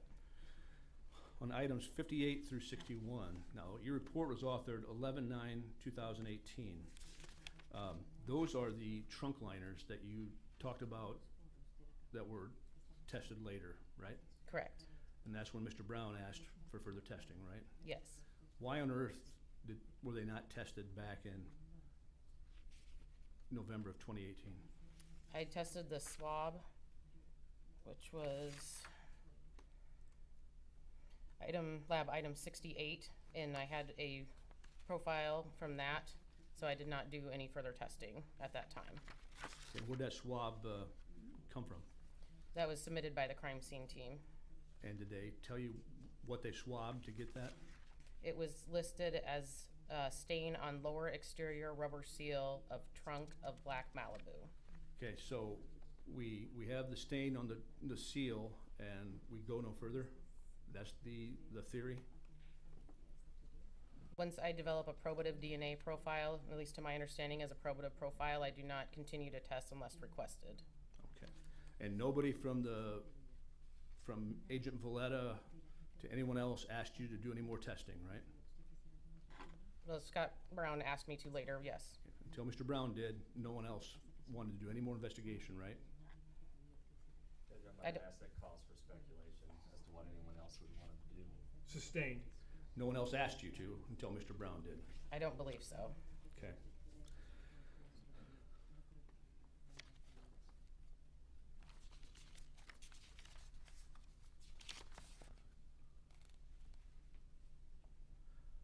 And you tested the football and the fishing pool, and those were inconclusive, right? Yeah, the DNA was too weak to do any inclusions or exclusions on, yes. All right. So, I finally want to talk about these two knives that were seized. The two knives that were seized, did you physically, with your eyes, examine them for blood? The folding knife and the black utility knife? Referring to my notes to make sure I'm accurate. Yes, I just visually examine those. Okay. Any sign of blood? So the lab item 70, the Kershaw Speed Safe brand knife, I noticed that there were reddish discolorations on the E in Kershaw on the blade and on the side of the handle where the knife folds. Both of those screen negative for the presence of blood. Okay. And the tip of the sharp edge of the knife also screened negative for the presence of blood. Okay. So no blood in that knife? Not where I screened anyway, no. Did you take the knife apart? No. How about the other knife? So the other one I listed as a Stanley brand silver and black utility knife. There were reddish discolorations on both sides of the blade. And those both, and they screened negative for the presence of blood. Okay. And tell the jury, it does not take very much blood to test positive, does it? No. I mean, a minute amount. Very small. Okay. So when it tests presumptively negative for blood, that's a pretty good conclusion, isn't it? It's as good as the screening tests are, yes. And your standards within the State Division of Criminal Investigation, your lab, if it's presumptively negative, you go no further? Generally, no, I do not. Okay. So let's move on to the final report. We're a year ahead now. Mr. Brown has asked you to do some more testing. So you test more onto the trunk liner. And you take that little piece and you test that, right? Yes. Okay, so we have four areas, items 58, 59, 60, and 61, right? Yes. Okay, let's start with item 58. There were three areas on that trunk floor liner that had no blood? The screening test did not indicate the presence of blood on 3 areas, correct? Okay. So your report talks about DNA testing was attempted on 4 areas, 58-1 through 58-4. So the 4th area did have some blood.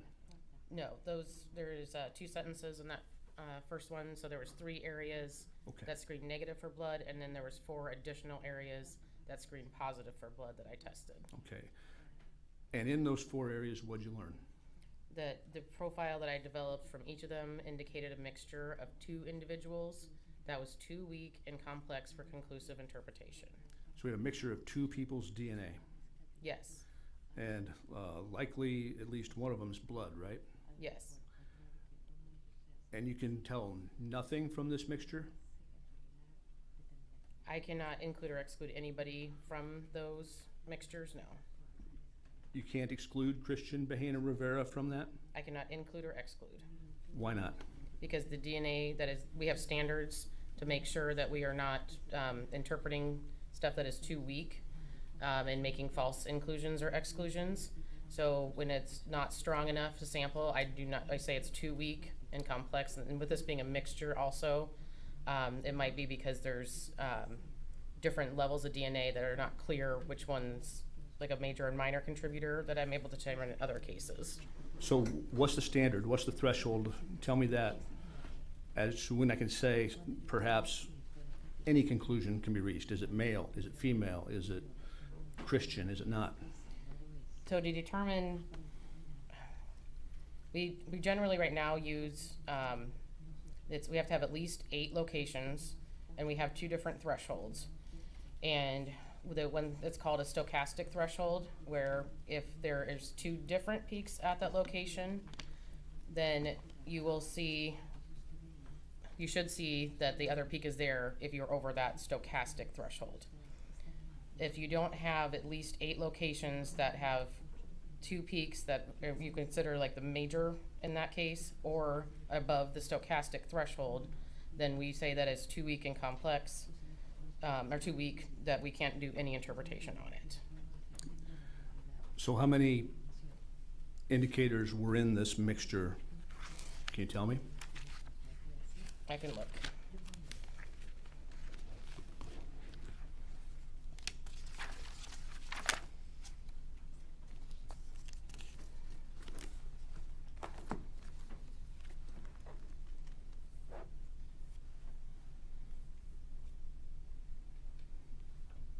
So in 58-1, I have at least 1 allele at every location of the 21 tested. However, most of them are barely above what is our analytical threshold, where we can reliably detect whether or not a peak is present or not. And at some of those locations, their peak height balance is off, which it could indicate that there is either degradation, or it might be multiple contributors at that location. There's 3 locations where I have 3 alleles to indicate I have at least 2 people in this mixture, and they're both very weak. Okay. So you're comfortable though saying there's at least 2 individuals there? Yes. Can you tell me if either one of those individuals is a female?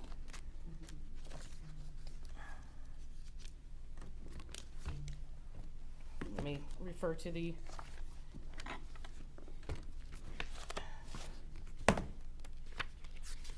I'm looking at what is the quant value that estimates the amount of DNA in the sample. So for 50. One of the witnesses locating that, could I have you approach, please?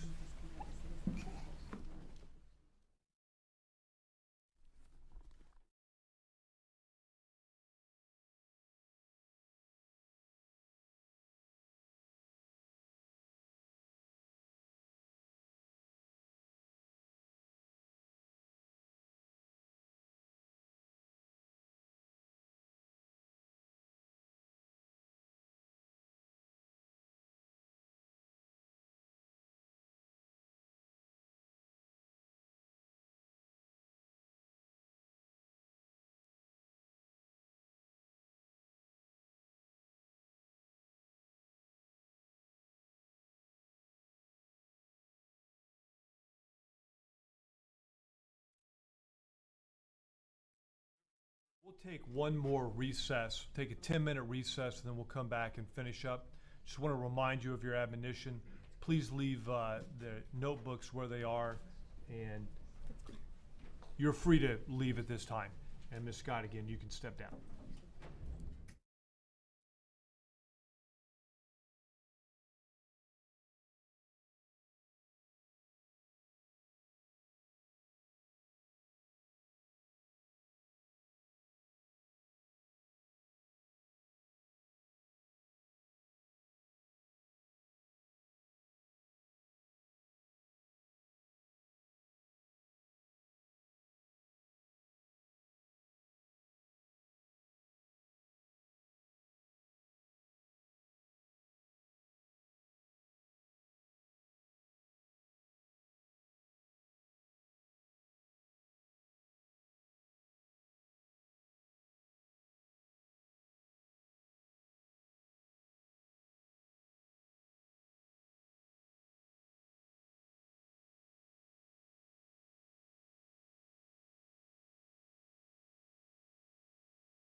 From your 24-hour news source, this is live coverage of the Cristhian Bahena Rivera murder trial.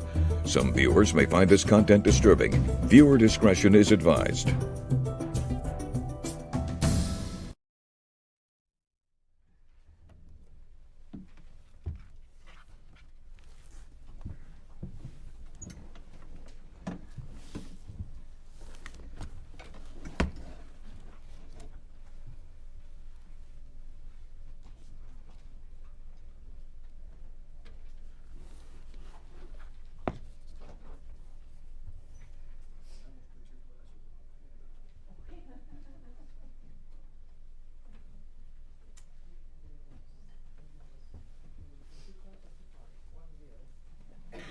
No bifocals?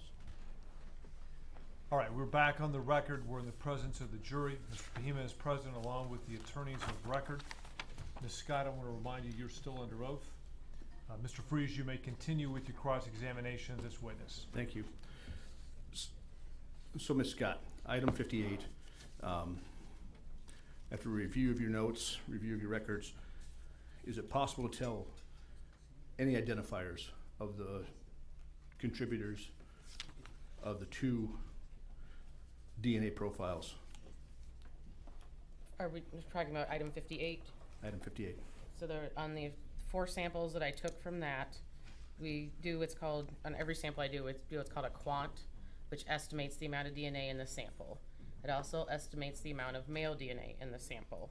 So on those 4 samples, they all had very small indications of male DNA. Okay, now can any of that information include or exclude Cristhian Bahena Rivera? It cannot include or exclude anybody still. Item 59, we know for a fact, I mean, if we can accept 1 out of 2.19 million as a fact, which I'm willing to accept, okay. That Mollie Tibbetts' DNA is in that area of the trunk, right? Yes. But we also know they're a mixture of 2 other people in addition to that DNA, right? Yes. We just don't know who. Correct. So in one area of the trunk, we have a mixture of 2 DNA, and now in this area of the trunk, we have a mixture of 3 persons' DNA, one of which we know is Mollie Tibbetts, right? Yes. We do not know if it's Cristhian Bahena, right? Correct. Can we exclude him? No, I can neither include or exclude. Okay. And then you tried to test, or did test, 2 other areas, items 60 and 61.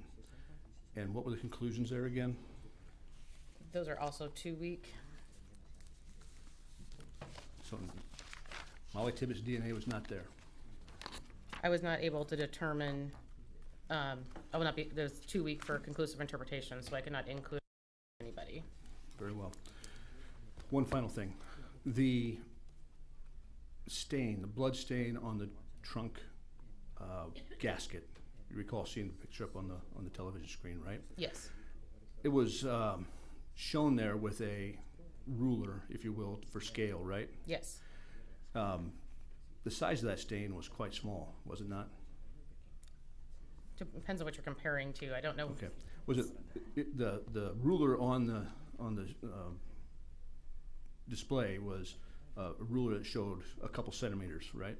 Yeah, it was 3, yes. Okay. And the stain was less than 3 centimeters, correct? I don't remember. Okay. Well, I'll let the picture speak for itself. I have nothing further.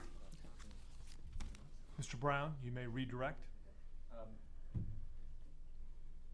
Ms. Scott, Mr. Freeze asked you about obtaining certain DNA profiles from items that were found in the cornfield, including the body of Mollie Tibbetts. Yes. Okay, go ahead and get a drink. Can you explain to the jury what causes DNA to degrade? Heat, UV rays, and soil has been shown to be an inhibitor to DNA. Okay, and whenever we say that DNA becomes degraded, what does that mean to you as a DNA analysis? So when I'm trying to do... I'm sorry, as a DNA analyst. That's right. So when it is degraded, it starts breaking down. So it starts with the bigger pieces, and then so eventually you get down to the point where I can't detect the DNA anymore, or it's so weak that I can't say, I might say it's too weak. So the during the autopsy of Mollie Tibbetts, they'd taken swabs from her thighs and between her legs, correct? Yes. Is that the reason why you can't even obtain Mollie Tibbetts' DNA from her own body? That could be a contributing factor, yes. Definitely. Excuse me. It's okay.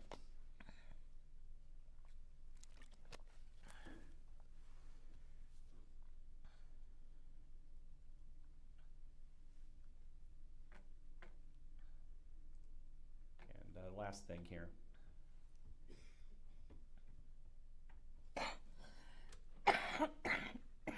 State's Exhibit 46. Did you say 46? 46. Yes. All right. You were provided a known DNA profile of Mollie Tibbetts, correct? Yes. And you tested this particular area of blood here in State's Exhibit 46, correct? Yes, it's screen positive for blood. There were no other contributors to this blood other than a single person. Yeah, I was developed a single source profile, correct, that matched Mollie. Okay. And this particular blood stain matched the DNA of Mollie Tibbetts. Yes. All right. The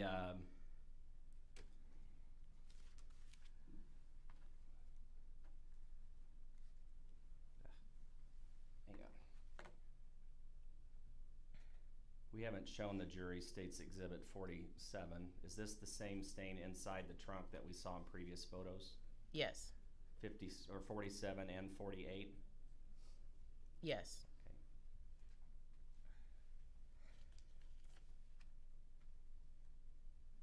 You took a DNA profile from this particular area of the trunk, is that correct? Yes. That DNA profile was consistent with the known DNA profile taken from Mollie Tibbetts. Is that your testimony? Yes, the major profile was consistent with her. Yes.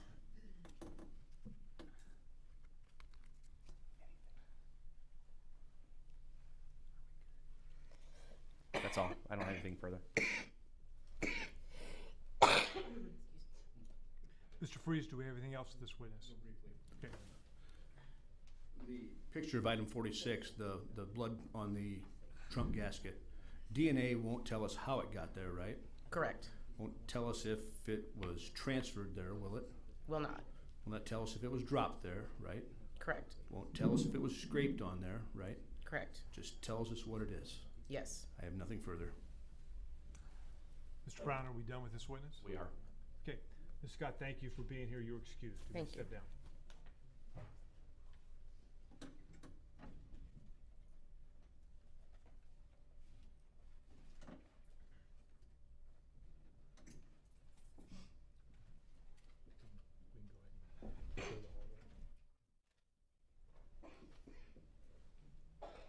Members of the jury, that concludes our work for the week. We will be in recess until 8:30 on Monday morning.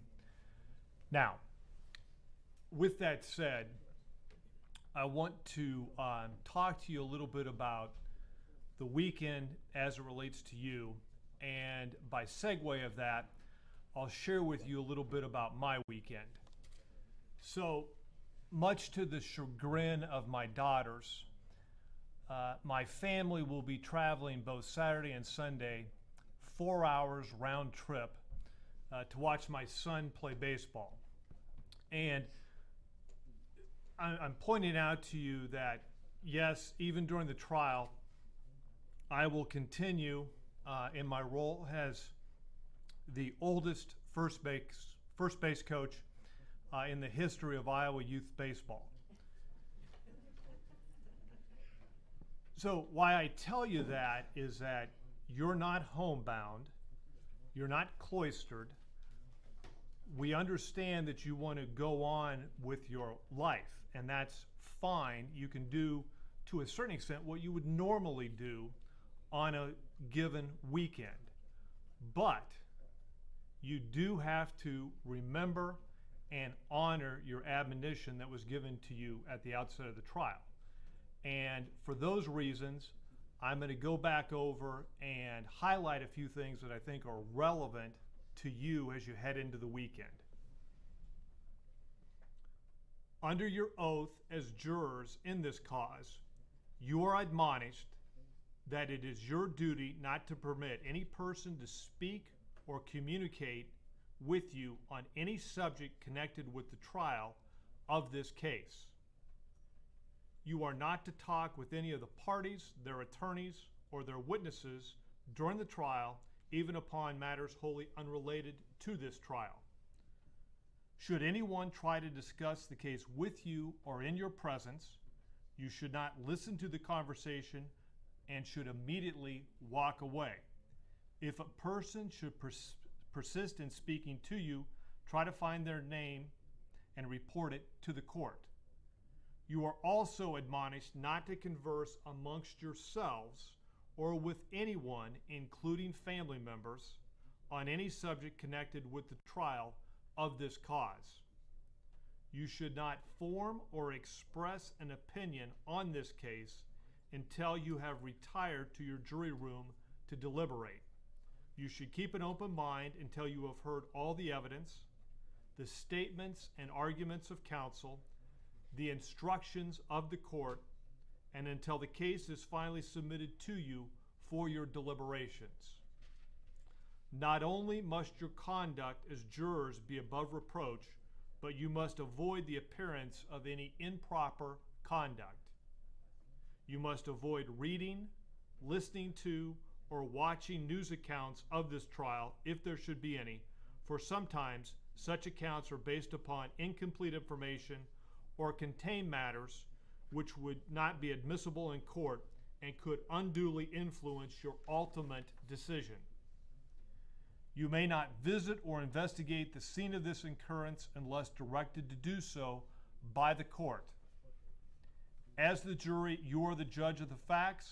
The court is the judge of the law. During the course of this trial,